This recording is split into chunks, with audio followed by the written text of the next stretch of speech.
Meet the editors. കോൺഗ്രസിന്റെ തന്ത്രം പാളിയോ എന്നതാണ് ചോദ്യം.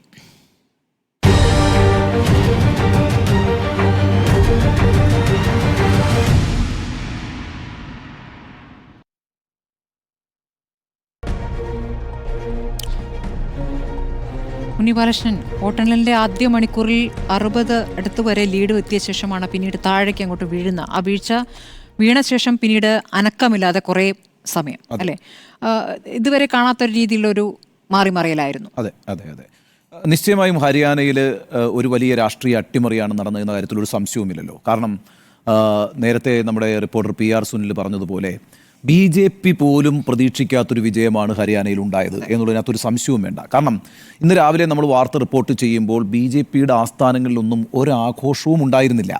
9:30 വരെ നിശബ്ദമായിരുന്നു BJP ആസ്ഥാനങ്ങൾ. അങ്ങനെ BJPക്ക് ഒരു ശുഭപ്രതീക്ഷ ഹരിയാനയിൽ ഉണ്ടായിരുന്നെങ്കിൽ രാവിലെ മുതൽ തന്നെ അവിടെയും ആഘോഷങ്ങളൊക്കെ ഉണ്ടാകുമായിരുന്നു. 9:30 കഴിഞ്ഞ് ട്രെൻഡ് മാറുമ്പോൾ മുതലാണ് BJP ആസ്ഥാനത്തേക്ക് ആളുകൾ എത്തിത്തുടങ്ങിയത് തന്നെ. മാത്രവുമല്ല, നരേന്ദ്രമോദി കാര്യമായി പ്രചാരണം നടത്താത്തൊരു തെരഞ്ഞെടുപ്പ് കൂടിയായിരുന്നു ഹരിയാനയിൽ. ഹരിയാനയിൽ അത്ഭുതങ്ങളൊന്നും സംഭവിക്കുമെന്നൊരു പ്രതീക്ഷ BJPക്ക് ഉണ്ടായിരുന്നില്ല എന്ന് മാത്രമല്ല, കോൺഗ്രസിന് വലിയ ആത്മവിശ്വാസവും ഉണ്ടായിരുന്നു. ആ രീതിയിലുള്ള റിപ്പോർട്ടുകളാണ് ഹരിയാനയിൽ നമ്മൾ കേട്ടിട്ടുള്ളതും. ഞാനൊരു കാര്യം പറയാം. ഇപ്പോൾ ഈ വർഷം നടന്ന ലോക്സഭാ തെരഞ്ഞെടുപ്പിൽ BJPയുടെ വിജയത്തെ അല്ലെങ്കിൽ BJPയുടെ മുന്നേറ്റത്തെ തടഞ്ഞ 3 പ്രധാനപ്പെട്ട സംഭവങ്ങളുണ്ട് അല്ലേ. ഒന്നാമത്തെ കാര്യം എന്ന് പറയുന്നത് കർഷകരുടെ സമരമായിരുന്നു. എന്തായിരുന്നു കർഷകരുടെ സമരം? അത് പഞ്ചാബിൽ നിന്നും ഉത്തർപ്രദേശിൽ നിന്നും ഹരിയാനയിൽ നിന്നുമുള്ള കർഷകർ കേന്ദ്ര സർക്കാർ നടപ്പാക്കാൻ ഉദ്ദേശിക്കുന്ന കാർഷിക നിയമങ്ങൾക്കെതിരായിട്ട് നടത്തിയ ഒരു പടപ്പുറപ്പാടായിരുന്നു. അവിടെ ഈ ഉത്തർപ്രദേശിൽ നിന്ന് വന്ന, പഞ്ചാബിൽ നിന്ന് വന്ന, അതുപോലെ തന്നെ ഹരിയാനയിൽ നിന്നുമുള്ള കർഷകരെല്ലാം എവിടെയാണ് സമരം ചെയ്തത്? ഡൽഹി ഹരിയാന ബോർഡറിലാണ് സമരം ചെയ്തത്. അവിടെ വലിയ കോൺക്രീറ്റ് മതിലുകൾ തന്നെ കെട്ടിയാണ് കേന്ദ്ര സർക്കാർ അവരെ ഡൽഹിയിൽ പ്രവേശിപ്പിക്കുന്നത് തടഞ്ഞത്. ആ കർഷക സമരം ഈ ദേശീയ തെരഞ്ഞെടുപ്പിൽ നിർണായകമായൊരു വിഷയമായിരുന്നു എന്ന് മാത്രവുമല്ല, അത് BJPയുടെ മുന്നേറ്റത്തെ വലിയ പ്രതിസന്ധിയിലാക്കുകയും ചെയ്തു. ആ കർഷക സമരത്തിൻ്റെ ഈറ്റില്ലമായ ഹരിയാനയിൽ ആ സമരം ഒരു ഇമ്പാക്റ്റും ഉണ്ടാക്കിയിട്ടില്ല എന്നാണ് ഈ സംസ്ഥാന തെരഞ്ഞെടുപ്പ് തെളിയിക്കുന്നത്. അത് വളരെ വിചിത്രമായൊരു കാര്യമല്ലേ. രണ്ടാമത്തെ കാര്യം, അഗ്നിവീർ പദ്ധതി. അഗ്നിവീർ പദ്ധതിയുമായി ബന്ധപ്പെട്ട് വലിയ പ്രതിഷേധങ്ങളാണ് രാജ്യത്ത് മോദി സർക്കാരിനെതിരായിട്ടുണ്ടായത്. അത് ഈ പറഞ്ഞ പൊതു തെരഞ്ഞെടുപ്പിൽ കാര്യമായ സ്വാധീനം ചെലുത്തി. നമുക്കറിയുന്നത് പോലെ ഹരിയാനയാണ് ഇന്ത്യൻ സേനയിലേക്ക് ഏറ്റവും കൂടുതൽ യുവാക്കളെ സംഭാവന ചെയ്യുന്ന സംസ്ഥാനം. ആ സംസ്ഥാനത്ത് അഗ്നിവീർ പദ്ധതി നടപ്പാക്കിയതോടുകൂടി യുവാക്കൾക്ക് തൊഴിലില്ലായ്മയുണ്ടായി. ഇന്നിപ്പം ഹരിയാനയിലെ തൊഴിലില്ലായ്മയുടെ തോതെന്ന് പറയുന്നത് ദേശീയ തൊഴിലില്ലായ്മയുടെ തോതിനേക്കാളും വളരെ ഉയരത്തിലാണ്. അപ്പോൾ അൺഎംപ്ലോയ്മെൻ്റ് എന്ന് പറയുന്ന വലിയൊരു ഫാക്ടറായിട്ട് അവിടെ നിലനിന്നിരുന്നു. ഈ അഗ്നിവീർ പദ്ധതി പൊതു തെരഞ്ഞെടുപ്പിൽ രാജ്യത്തുടനീളം ചർച്ചയാവുകയും BJPയുടെ മുന്നേറ്റത്തെ പ്രതിസന്ധിയിലാക്കുകയും ചെയ്തപ്പോൾ ആ പ്രശ്നം ഏറ്റവും കൂടുതൽ അനുഭവിക്കുന്ന ഈ പറയുന്ന ഹരിയാനയിൽ ഈ സംസ്ഥാന നിയമസഭാ തെരഞ്ഞെടുപ്പിൽ അതൊരു വിഷയമായിട്ട് വന്നിട്ടില്ല, അല്ലെങ്കിൽ ഒരു സ്വാധീനവും ചെലുത്തിയിട്ടില്ല എന്നല്ല നമ്മൾ മനസ്സിലാക്കേണ്ടത്. ഇനി മൂന്നാമത്തെ വിഷയം, ഗുസ്തി താരങ്ങളുടെ പ്രതിഷേധം. ഗുസ്തി താരങ്ങൾ എന്ന് പറയുന്നത് പ്രധാനമായും ഹരിയാനയിൽ നിന്ന് വരുന്നവരാണ്. നമ്മൾ ഹരിയാനയിലെ 10 വീടുകൾ എടുത്താൽ അതിൽ 4, 5, 6 വീടുകളിൽ ഒരു ഗുസ്തി താരമുണ്ടാകും. അവിടെ ഒരു ഗുസ്തിയുടെ ഗോതയുണ്ടാകും. ആ രീതിയിൽ അവരുടെ ഒരു ജീവിത രീതിയുമായി ബന്ധപ്പെട്ട ഒന്നാണ് ഈ ഗുസ്തി എന്ന് പറയുന്നത്. ആ ഗുസ്തി താരങ്ങൾ രാജ്യത്ത് വലിയ പ്രതിഷേധമാണ് കേന്ദ്ര സർക്കാരിനെതിരെ, നരേന്ദ്രമോദിക്കെതിരെ ഉണ്ടാക്കിയത്. അത് 2024 പൊതു തെരഞ്ഞെടുപ്പിൽ രാജ്യവ്യാപകമായി സ്വാധീനം ചെലുത്തി. സ്ത്രീകളുടെ ആത്മാഭിമാനത്തെ ചോദ്യം ചെയ്യുന്നു എന്നൊരു വിഷയം നരേന്ദ്രമോദിയും BJPയും അന്ന് അഭിമുഖീകരിച്ചു ായി. പക്ഷേ ആ പ്രശ്നം അതിൻ്റെ ഈറ്റിലമായ ഹരിയാനയിൽ ഒരു സ്വാധീനവും ചെലുത്തിയില്ല എന്നാണ് നമ്മൾ മനസ്സിലാക്കുന്നത്. നോക്കൂ, ഒരു തെരഞ്ഞെടുപ്പിനെ നമ്മൾ വിലയിരുത്തുന്നത് എങ്ങനെയാണ്? അതിന് ചില പാരാമീറ്റേഴ്സ് ഉണ്ട് അല്ലേ. എന്താണ് ആ സംസ്ഥാനത്തെ രാഷ്ട്രീയ സാഹചര്യം? അവിടെ ഉയർന്നു വന്നിരിക്കുന്ന പ്രശ്നങ്ങൾ എന്താണ്? ആ പ്രശ്നങ്ങൾ ആർക്ക് ഗുണകരമാകുന്നു, ആർക്കെതിരാകുന്നു? ഇതിൻ്റെ അടിസ്ഥാനത്തിലാണ് ഒരു പോൾ പ്രഡിക്ഷൻ നമ്മൾ നടത്തുക.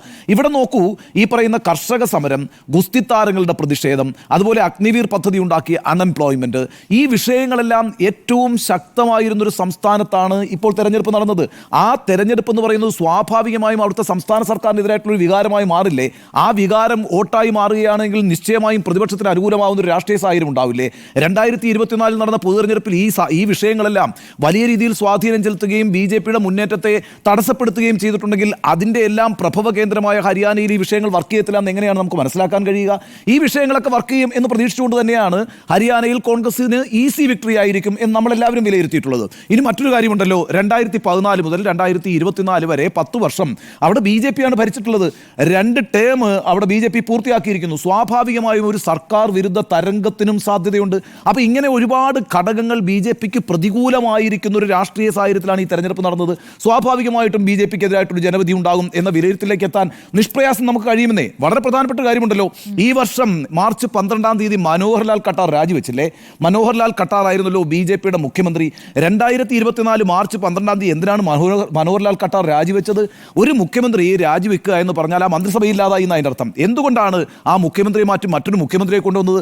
കാരണം ആ സർക്കാരിന് നേതൃത്വം കൊടുക്കുന്ന BJPക്ക് തന്നെ മനസ്സിലായി ആ സർക്കാർ ഒരു ജനപ്രിയ സർക്കാർ അല്ല എന്ന്. ജനപ്രിയ സർക്കാർ അല്ലാത്തൊരു നേതാവ് അധികാരത്തിലിരുന്നാൽ ലോക്സഭയിൽ വലിയ തിരിച്ചടി ഉണ്ടാവും അവർ മനസ്സിലാക്കി. അങ്ങനെയാണ് ലോക്സഭാ തെരഞ്ഞെടുപ്പിന് മുമ്പ് തന്നെ അവിടെ ഒരു നേതൃമാറ്റം ഉണ്ടായത്. BJPക്ക് നല്ല ഉറപ്പാണ് ഈ സർക്കാർ ഗംഭീരമാണ് എങ്കിൽ പിന്നെ മനോഹർലാൽ ഖട്ടാറിനെ എന്തിനാണ് മാറ്റുന്നത്? അത് JJPയുമായി മാത്രമുണ്ടായ ഒരു ഇഷ്യൂ അല്ല. JJPയുമായി ഒരു ഇഷ്യൂ ഉണ്ടായി എന്നുള്ളത് ശരിയാണ്. അതിൻ്റെ അടിസ്ഥാനത്തിൽ അവർക്ക് ഭൂരിപക്ഷം നഷ്ടപ്പെട്ടു എന്നുള്ളത് ശരിയാണ്. പക്ഷേ ഇൻഡിപെൻഡൻ്റായ MLA-മാരെ വെച്ച് അവർ ഭൂരിപക്ഷം തികച്ചല്ലോ. അങ്ങനെയാണല്ലോ അവർ മുന്നോട്ട് പോയത്. അവിടെ എന്തിനാണ് സൈനിയെ പോലെ പുതിയൊരാളെ കൊണ്ടുവന്ന് മുഖ്യമന്ത്രിയാക്കിയത്? അപ്പോൾ മനോഹർലാൽ ഖട്ടാർ അവിടെ തുടർന്നാൽ BJPക്ക് ഒരു സാധ്യതയും ലോക്സഭാ തെരഞ്ഞെടുപ്പിൽ ഉണ്ടാകില്ല എന്ന് മനസ്സിലാക്കിയിട്ടാണ് ആ സർക്കാർ രാജിവെക്കുകയും പിന്നെ സൈനിയുടെ നേതൃത്വത്തിൽ ഒരു പുതിയ സർക്കാർ ഉണ്ടാവുകയും ചെയ്തത്. അപ്പോൾ BJPക്ക് തന്നെ ഉത്തമ ബോധ്യമുണ്ടായിരുന്നു തങ്ങളുടെ സർക്കാർ ജനപ്രിയമല്ലാതായിരിക്കുന്നു എന്ന്. അതുകൊണ്ടാണ് അവർ മുഖ്യമന്ത്രിയെ മാറ്റിയത്. ഈ സാഹചര്യങ്ങൾ നോക്കൂ. എന്ന് മാത്രമല്ല 24-ലെ പൊതു തെരഞ്ഞെടുപ്പിൽ 10 സീറ്റുകളാണല്ലോ ഹരിയാനയിലുള്ളത്. ആ 10 സീറ്റുകളിൽ 5 സീറ്റുകളും കോൺഗ്രസ് പിടിച്ചില്ലേ? അപ്പോൾ അങ്ങനെ നോക്കുമ്പോൾ ഈ എല്ലാ ഘടകങ്ങളും എതിരായിരുന്ന പ്രതികൂലമായിരുന്ന ഒരു രാഷ്ട്രീയ സാഹചര്യത്തിലാണ് BJP തെരഞ്ഞെടുപ്പിനെ നേരിട്ടത്. അതുകൊണ്ടാണ് BJPക്ക് പോലും ഹരിയാനയിൽ ഒരു പ്രതീക്ഷ ഉണ്ടാകാതിരുന്നത്. മാത്രമല്ല എല്ലാ രാഷ്ട്രീയ നിരീക്ഷകരും രാഷ്ട്രീയ പഠിതാക്കളും അതേപോലെ തന്നെ ഈ പറയുന്ന തെരഞ്ഞെടുപ്പ് വിദഗ്ധരുമെല്ലാം ഈ സാഹചര്യങ്ങളെ വിലയിരുത്തിക്കൊണ്ടാണ് ഇക്കുറി ഒരു ജനവിധി ഉണ്ടാവുക കോൺഗ്രസിന് അനുകൂലമായിട്ടായിരിക്കും എന്ന് തീരുമാനിച്ചത്. അങ്ങനെ തന്നെയായിരുന്നു സംഭവിക്കേണ്ടിയിരുന്നതും. എന്നാൽ അത്ഭുതകരമായിട്ട് ഈ ഒരു പിന്നെ വിചിത്രമാണ് എന്ന് തന്നെ പറയാവുന്ന രീതിയിലുള്ള ഒരു അട്ടിമറിയാണ് ഉണ്ടായിരിക്കുന്നത്. മാത്രമല്ല നോക്കൂ, 2014-ലാണ് ആദ്യമായി ഹരിയാനയിൽ BJP അധികാരത്തിൽ വരുന്നത്. അന്ന് അവർക്ക് എത്ര സീറ്റാണ്? 47 സീറ്റാണ് അല്ലേ? അത് കഴിഞ്ഞ് 2019 അധികാരത്തിൽ വരുമ്പോൾ എത്ര സീറ്റ്? 40 സീറ്റായിട്ട് അത് കുറഞ്ഞു, 7 സീറ്റ് കുറഞ്ഞു. എന്ന് മാത്രമല്ല കോൺഗ്രസ് അവരുടെ ടാലി ഉയർത്തുകയും ചെയ്തു. 2014-ൽ 15 സീറ്റായിരുന്നു നിയമസഭയിൽ കോൺഗ്രസിനുണ്ടായിരുന്നെങ്കിൽ 2019 ആയപ്പോൾ അത് 30 സീറ്റായിട്ട് വർദ്ധിച്ചു, നേരെ ഇരട്ടി വർദ്ധിപ്പിച്ചു. 2024-ലെ പൊതു തെരഞ്ഞെടുപ്പിൽ 5 സീറ്റുകൾ BJPയിൽ നിന്ന് പിടിച്ചെടുത്തു ലോക്സഭയിലേക്ക്. അപ്പോൾ ഈ രീതിയിലൊക്കെ കോൺഗ്രസ് മുന്നേറ്റം നടത്തുന്ന ഒരു കാഴ്ച കൂടി കണ്ടിരുന്നു. അങ്ങനെ നോക്കുമ്പോൾ യഥാർത്ഥത്തിൽ ഈ രാഷ്ട്രീയ സാഹചര്യങ്ങളെല്ലാം അനുകൂലമായിരുന്നിട്ട് കൂടിയും അത്ഭുതകരമായ ഒരു അട്ടിമറി ഉണ്ടായിരിക്കുന്നു. മാത്രമല്ല ചരിത്രത്തിലെ ഏറ്റവും വലിയ വിജയത്തിലേക്ക് അവർ പോയിരിക്കുന്നത്. 48 അവസാനത്തെ ടാലി എന്ന് പറയുന്നത്. BJPക്ക് ഇപ്പോൾ 48 സീറ്റുകളുണ്ട്. അതായത് കേവല ഭൂരിപക്ഷത്തെക്കാൾ 2 സീറ്റ് കൂടുതൽ ഒറ്റയ്ക്ക് ഭരിക്കാം എന്നൊരു സാഹചര്യത്തിലേക്ക് വന്നിരിക്കുന്നു. അപ്പോൾ ആ അർത്ഥത്തിൽ BJPയെ സംബന്ധിച്ചിടത്തോളം വലിയ നേട്ടം തന്നെയാണ്. പക്ഷേ ഒരു രാഷ്ട്രീയ കാരണം പോലും ഈ വിജയത്തിന് പിന്നിൽ പ്രവർത്തിച്ചു എന്ന് പറയാൻ നമുക്ക് കണ്ടെത്താൻ കഴിയുന്നില്ല. ഇപ്പോൾ ഇരുട്ടാണെന്ന് നമ്മൾ പറയുന്നതിൻ്റെ കാര്യം എന്താണ്? വെളിച്ചമില്ലാത്തത് കൊണ്ടാണ്. അങ്ങനെ ഒരു റീസൺ ഉണ്ടാവണം ഒരു വിജയത്തിനായാലും ഒരു പരാജയത്തിനായാലും. ഇവിടെ BJP എങ്ങനെ വിജയിച്ചു എന്ന് ചോദിച്ചാൽ ജാട്ട് സമുദായങ്ങളിലേക്ക് കുറച്ച് നുഴഞ്ഞു കയറി, അല്ലെങ്കിൽ കുറച്ച് OBCയിലേക്ക് നുഴഞ്ഞു കയറി, അങ്ങനെയൊന്നുമല്ല.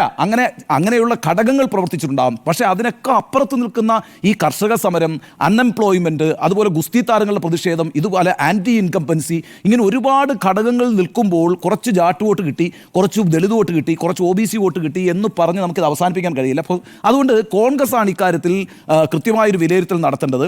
കോൺഗ്രസിൻ്റെ വിലയിരുത്തൽ ഇപ്പോൾ ജയറാം രമേശ് പറയുന്നത് EVM-ഉമായിട്ട് ബന്ധപ്പെട്ടാണ്, ഇലക്ട്രോണിക് വോട്ടിംഗ് മെഷീനുമായിട്ട് ബന്ധപ്പെട്ടാണ്. നിങ്ങൾ നോക്കൂ, 9:30 വരെ നമ്മൾ ഫ്ലോറിൽ നിന്ന് ഈ വാർത്ത റിപ്പോർട്ട് ചെയ്തു. 9:30-ക്ക് എനിക്ക് ഓർമ്മയുണ്ട് ടാലി എന്ന് പറയുന്നത് 1765, 1765, 65 കോൺഗ്രസ്, 17 BJP. 9:50-ന് ടാലി എത്രയാണെന്നറിയാവോ? 45 BJP. ഒരൊറ്റ കുതിച്ചുകയറ്റമാണ് സംഭവിക്കുന്നത്. അതിനുശേഷം പിന്നെ ഘട്ടം ഘട്ടമായിട്ട് 46, 47, 48 ഈ രീതിയിൽ BJP ആ ട്രെൻഡ് നിലനിർത്തിയിട്ടുണ്ട്. പക്ഷേ അത്ഭുതകരമായിട്ടുള്ള ഒരു 15 മിനിറ്റ് കൊണ്ട് അത്ഭുതകരമായൊരു മുന്നേറ്റം BJP അവിടെ നടത്തിയിട്ടുണ്ട്. അപ്പോൾ പെട്ടെന്ന് ചോദിക്കും കേട്ടോ, ഈ ആളുകൾ പെട്ടെന്ന് ചോദിച്ചു കളയുന്ന ഒരു കാര്യം എന്താ വെച്ചാൽ, ഈ BJPയെ സപ്പോർട്ട് ചെയ്യുന്ന ആളുകൾക്ക് പെട്ടെന്ന് ചോദിക്കാവുന്ന ഒരു ചോദ്യമുണ്ട്. അങ്ങനെയാണെങ്കിൽ ഹരിയാനയിൽ മാത്രമേ ഉള്ളൂ EVM പ്രശ്നം, ജമ്മു കാശ്മീരിൽ EVM പ്രശ്നമില്ലേ? അവിടെ ജയിച്ചത് നാഷണൽ കോൺഫറൻസും കോൺഗ്രസുമാണല്ലോ എന്ന് ചോദിക്കുന്നുണ്ട്. ഈ രാജ്യത്തുടനീളം അങ്ങ് EVM-നെ ടാമ്പർ ചെയ്യുകയല്ല ചെയ്യുന്നത്. ചില പ്രദേശങ്ങളിൽ നോക്കി വെച്ച് കൃത്യമായിട്ട് ടാമ്പർ ചെയ്യുന്ന രീതിയൊക്കെ ഉണ്ട്. അങ്ങനെയൊക്കെ സംഭവിക്കാം. ഞാൻ പറയുന്നത് ഇതൊക്കെ ചെയ്യാൻ മടിയുള്ള ആരും അല്ല കേന്ദ്രത്തിലുള്ളത്. നിങ്ങൾ ഓർക്കണം, 2019-ലെ തെരഞ്ഞെടുപ്പിന് മുമ്പ് 40 CRPF-കാർ മരിച്ചിട്ടുണ്ട്. ആ 40 CRPF-കാർ മരിച്ച സമയത്ത് അതിനെക്കുറിച്ച് സത്യപാൽ മല്ലിക് എന്ന് പറയുന്ന BJP അപ്പോയിന്റ് ചെയ്തിട്ടുള്ള ലഫ്റ്റനന്റ് ഗവർണർ പിന്നീട് പറഞ്ഞിട്ടുള്ള വെളിപ്പെടുത്തലൊക്കെ നമ്മുടെ മുമ്പിലുണ്ട്. അപ്പോൾ ഒരു തെരഞ്ഞെടുപ്പിനെ മുന്നിൽ കണ്ട് എന്തൊക്കെ ചെയ്യും എന്നുള്ളതൊന്നും നമുക്ക് പ്രവചിക്കാൻ കഴിയില്ല. എന്തായാലും EVM-ഉമായിട്ട് ബന്ധപ്പെട്ട അത്തരത്തിലുള്ള ആക്ഷേപങ്ങളുള്ളവർ, കോൺഗ്രസ്സുകാർ അത് അടുത്ത ദിവസങ്ങളിൽ സൂണിൽ ഇലക്ഷൻ കമ്മീഷനുമായിട്ട് ടേക്കപ്പ് ചെയ്യും എന്നാണ് പറയുന്നത്. അതൊക്കെ എത്രത്തോളം മുന്നോട്ട് പോകും എന്ന് എനിക്കറിയില്ല. എന്തായാലും ഈ പറയുന്ന ഒരു യുക്തിയുമില്ലാത്തൊരു വിജയം സംഭവിച്ചിരിക്കുന്നു എന്ന കാര്യം പറയാം. There should be A political reason. അതിന്ന് BJP നേതൃത്വത്തിൽ ആർക്കെങ്കിലും വിശദീകരിക്കാൻ കഴിയണം. ഇന്ന കാരണങ്ങൾ കൊണ്ടാണ് ഞങ്ങൾ ജയിച്ചതെന്ന്. സൈനിയുടെ പ്രതിച്ഛായ അല്ലെങ്കിൽ OBCയിൽ നിന്ന് 5% വോട്ട് ഇങ്ങോട്ടേക്ക് മാറി. നോ, അങ്ങനെയല്ല ഒരു ഇലക്ഷൻ ജയിക്കുന്ന. ഇലക്ഷൻ ജയിക്കുന്നതിന് വേണ്ടിയിട്ടുള്ള ചില ഘടകങ്ങളായി അത് പ്രവർത്തിക്കുമെങ്കിലും പൊളിറ്റിക്കലാണ് എല്ലാ തെരഞ്ഞെടുപ്പും. രാഷ്ട്രീയ വിഷയങ്ങൾക്ക് മേലാണ് തെരഞ്ഞെടുപ്പ് നടക്കുക. ആ രാഷ്ട്രീയ വിഷയങ്ങളെല്ലാം തന്നെയും BJPക്ക് എതിരായിരുന്നു. പക്ഷേ അത്ഭുതകരമായൊരു വിക്ടറിയാണ്. Victory is victory. വിജയം തന്നെയാണ്. അത് അംഗീകരിക്കേണ്ടതുണ്ട്. പക്ഷേ നമ്മുടെ സുനിൽ ഇപ്പോൾ റിപ്പോർട്ട് ചെയ്തതിനകത്ത് വളരെ പ്രധാനപ്പെട്ട കാര്യമുണ്ട്. ഈ തെരഞ്ഞെടുപ്പിൽ നമ്മൾ വളരെ ശ്രദ്ധയോടുകൂടി ഞാൻ നോക്കിയൊരു കാര്യം എന്ന് വെച്ചാൽ, ഈ ജമ്മു കാശ്മീരിലാണെങ്കിലും ഹരിയാനയിലാണെങ്കിലും വലിയ രീതിയിൽ സ്വതന്ത്രന്മാർ രംഗത്തുണ്ടായിരുന്നു. ഞാനൊരു 1-2 മണ്ഡലങ്ങൾ നിങ്ങളോട് പറഞ്ഞുതരാം. ഇപ്പോൾ ഉദാഹരണത്തിന് സോഹന എന്ന് പറയുന്ന ഒരു മണ്ഡലമുണ്ട്. സോഹന അത് ഈ ഹരിയാനയിലുള്ളൊരു മണ്ഡലമാണ്. അവിടെ വിജയിച്ചിരിക്കുന്നത് തേജ്പാൽ തൻവർ എന്ന് പറയുന്ന ഭാരതീയ ജനതാ പാർട്ടിയുടെ കാൻഡിഡേറ്റ് ആണ്. തേജ്പാൽ തൻവർ സോഹന എന്ന മണ്ഡലത്തിൽ ജയിച്ചു. എത്ര വോട്ടിൻ്റെ ഭൂരിപക്ഷം അറിയാമോ? 8720 വോട്ടിൻ്റെ ഭൂരിപക്ഷത്തിലാണ് അദ്ദേഹം ജയിച്ചിരിക്കുന്നത്. തൊട്ട് പിന്നിലുണ്ടായിരുന്നത് ഇന്ത്യൻ നാഷണൽ കോൺഗ്രസ് ആണ്. 8720 വോട്ടിന് പുറകിൽ പോയി. അവിടെ കല്യാൺ സിംഗ് എന്ന് പറഞ്ഞൊരു ഇൻഡിപെൻഡൻ്റ് ഉണ്ട്. ആ ഇൻഡിപെൻഡൻറ്റ് പിടിച്ചിരിക്കുന്ന വോട്ട് എത്രയാണെന്നറിയാമോ? 13,801 വോട്ട്. 13,801 വോട്ടാണ് ആ പിടിച്ചിരിക്കുന്നത്. അതായത് BJP ജയിക്കുമ്പോൾ 8,000 വോട്ടിനാണ് BJP ജയിച്ചിരിക്കുന്നത്. പക്ഷേ ഒരു ഇൻഡിപെൻഡൻറ്റ് പിടിച്ചിരിക്കുന്നത് 13,000-ലേറെ വോട്ടുകളാണ്. അത് ഒരു മണ്ഡലമാണ്. ഇനി ഞാൻ വേറൊരു മണ്ഡലം വരാം. റിവാരി എന്ന് പറയുന്ന മണ്ഡലത്തിൽ ലക്ഷ്മൺ സിംഗ് യാദവ് എന്ന് പറയുന്ന ഭാരതീയ ജനതാ പാർട്ടിയുടെ BJPയുടെ സ്ഥാനാർത്ഥിയാണ് ജയിച്ചിരിക്കുന്നത്. എത്ര വോട്ടിനാണ് ജയിച്ചത്? 14,745 വോട്ടിനാണ് ജയിച്ചിരിക്കുന്നത്. റേവാരി മണ്ഡലത്തിൽ ലക്ഷ്മൺ സിംഗ് യാദവ്, ഞാൻ ഈ പറയുന്നത് ഇലക്ഷൻ കമ്മീഷൻ എന്നുള്ള കണക്കാണ്, 14,745 വോട്ടിനാണ് ജയിച്ചിരിക്കുന്നത്. അവിടെ കോൺഗ്രസ് പുറകിൽ പോയി. അത്രയും വോട്ടിന് പുറകിൽ പോയി. അവിടെ ഈ പറയുന്ന പ്രശാന്ത് സുന്നി യാദവ് എന്ന് പറയുന്ന ആൾ പിടിച്ചിരിക്കുന്നത് 6,000-ഓളം വോട്ടാണ്. 6,000-ഓളം വോട്ടാണ്. അവിടെ ആം ആദ്മി പാർട്ടി ഒരു പണി ഒപ്പിച്ചിട്ടുണ്ട്. ആം ആദ്മി പാർട്ടി കിട്ടിയിരിക്കുന്നത് എത്രയാണെന്നറിയാമോ? 10,154 വോട്ടാണ്. ആ മണ്ഡലത്തിൽ 10,154 വോട്ടാണ്. അപ്പോൾ അവിടെ ആം ആദ്മി പാർട്ടി ഒരു സ്പോയിലർ എഫക്റ്റ് കാണിച്ചിട്ടുണ്ട്. എന്നാൽ ഈ ഭിവാനി ഖേര എന്ന് പറഞ്ഞിട്ടുള്ള ഹരിയാനയിലൊരു മണ്ഡലമുണ്ട്, ഭവാനി ഖേരയിൽ കപൂർ സിംഗ് ആണ് വിജയിച്ചിരിക്കുന്നത്. ഭാരതീയ ജനതാ പാർട്ടിയുടെ കാൻഡിഡേറ്റാണ്. BJP ജയിച്ചിരിക്കുന്നു. 4,568 വോട്ടുകൾക്കാണ് ജയിച്ചിരിക്കുന്നത്. പിന്നിൽ പോയത് ഇന്ത്യൻ നാഷണൽ കോൺഗ്രസ് തന്നെയാണ്. അവിടുത്തെ ഇൻഡിപെൻഡൻറ്റ് പിടിച്ചത് എത്രയാണെന്നറിയോ? 8,085 വോട്ട്. 5,000 വോട്ടിനാണ് കോൺഗ്രസ് തോറ്റിരിക്കുന്നത്. അവിടെ ഈ ഇൻഡിപെൻഡൻറ്റ് പിടിച്ചിരിക്കുന്ന 8,085 വോട്ടിനാണ്. അതേപോലെ തന്നെ നോക്കൂ, വേറൊരു മണ്ഡലമാണ് ഗൊഹാന എന്ന മണ്ഡലത്തിൽ BJP ജയിച്ചിരിക്കുന്നത് അരവിന്ദ് കുമാർ ശർമ്മയാണ്. കിട്ടിയിരിക്കുന്ന വോട്ട് എത്രയാണെന്നറിയോ? ഭൂരിപക്ഷം എത്രയാണെന്നറിയോ? 10,954 വോട്ട്. 10,954 വോട്ടാണ്. അവിടെ ഇന്ത്യൻ നാഷണൽ കോൺഗ്രസ് പുറകിൽ പോയി. പക്ഷേ അവിടെ ഇൻഡിപെൻഡൻ്റ് ആയിട്ടുള്ള ഹരീഷ് ചിക്കാര പിടിച്ചിരിക്കുന്ന എത്ര വോട്ടാണെന്നറിയോ? 11,000. അവരൊക്കെയും 20,000-ഉം 10,000-ഉം 15,000-ഉം ഒക്കെ വോട്ടുകൾ പിടിച്ചിട്ടുണ്ട്. ആ വോട്ടുകളൊക്കെ തന്നെയും ശരിക്കും പറഞ്ഞാൽ അതിനേക്കാൾ കുറവായിരുന്നു ഈ പറയുന്ന കോൺഗ്രസ് സ്ഥാനാർത്ഥികൾ തോറ്റിരിക്കുന്നത് എന്നുള്ളത് വളരെ പ്രധാനപ്പെട്ട കാര്യമാണ്. നിങ്ങൾ ഒരു കാര്യം കൂടി അറിഞ്ഞു വെച്ചോളൂ. ജമ്മു കാശ്മീരിൽ ഏതാണ്ട് 855 പേരോ എങ്ങാണ്ടാണ് മത്സരരംഗത്തുള്ളത്. അതിൽ 340 പേര് സ്വതന്ത്ര സ്ഥാനാർത്ഥികളായിരുന്നു. 340 പേരാണ് ജമ്മു കാശ്മീർ നിയമസഭയിലേക്ക് സ്വതന്ത്രമായിട്ട് മത്സരിച്ചത്. അതിനൊരു ഇഫക്റ്റ് അവിടെ ഉണ്ടാക്കാൻ കഴിഞ്ഞില്ല. കാരണം അറിയാമോ? അവിടെ ആ വെർഡിക്റ്റ് എന്ന് പറയുന്നത് ഫ്രാക്ചേർഡായി പോകരുതെന്നൊരു തീരുമാനം പ്രതിപക്ഷം എടുത്തിരുന്നു. ആ പ്രതിപക്ഷത്തിൻ്റെ വലിയ ഇഫക്റ്റ് ഉണ്ട്. മാത്രമല്ല ആർട്ടിക്കിൾ 370 റിപ്പീൽ ചെയ്തതുമായി ബന്ധപ്പെട്ടൊക്കെ വലിയ വികാരം കാശ്മീർ താഴ്വരയിലുണ്ടായിരുന്നു.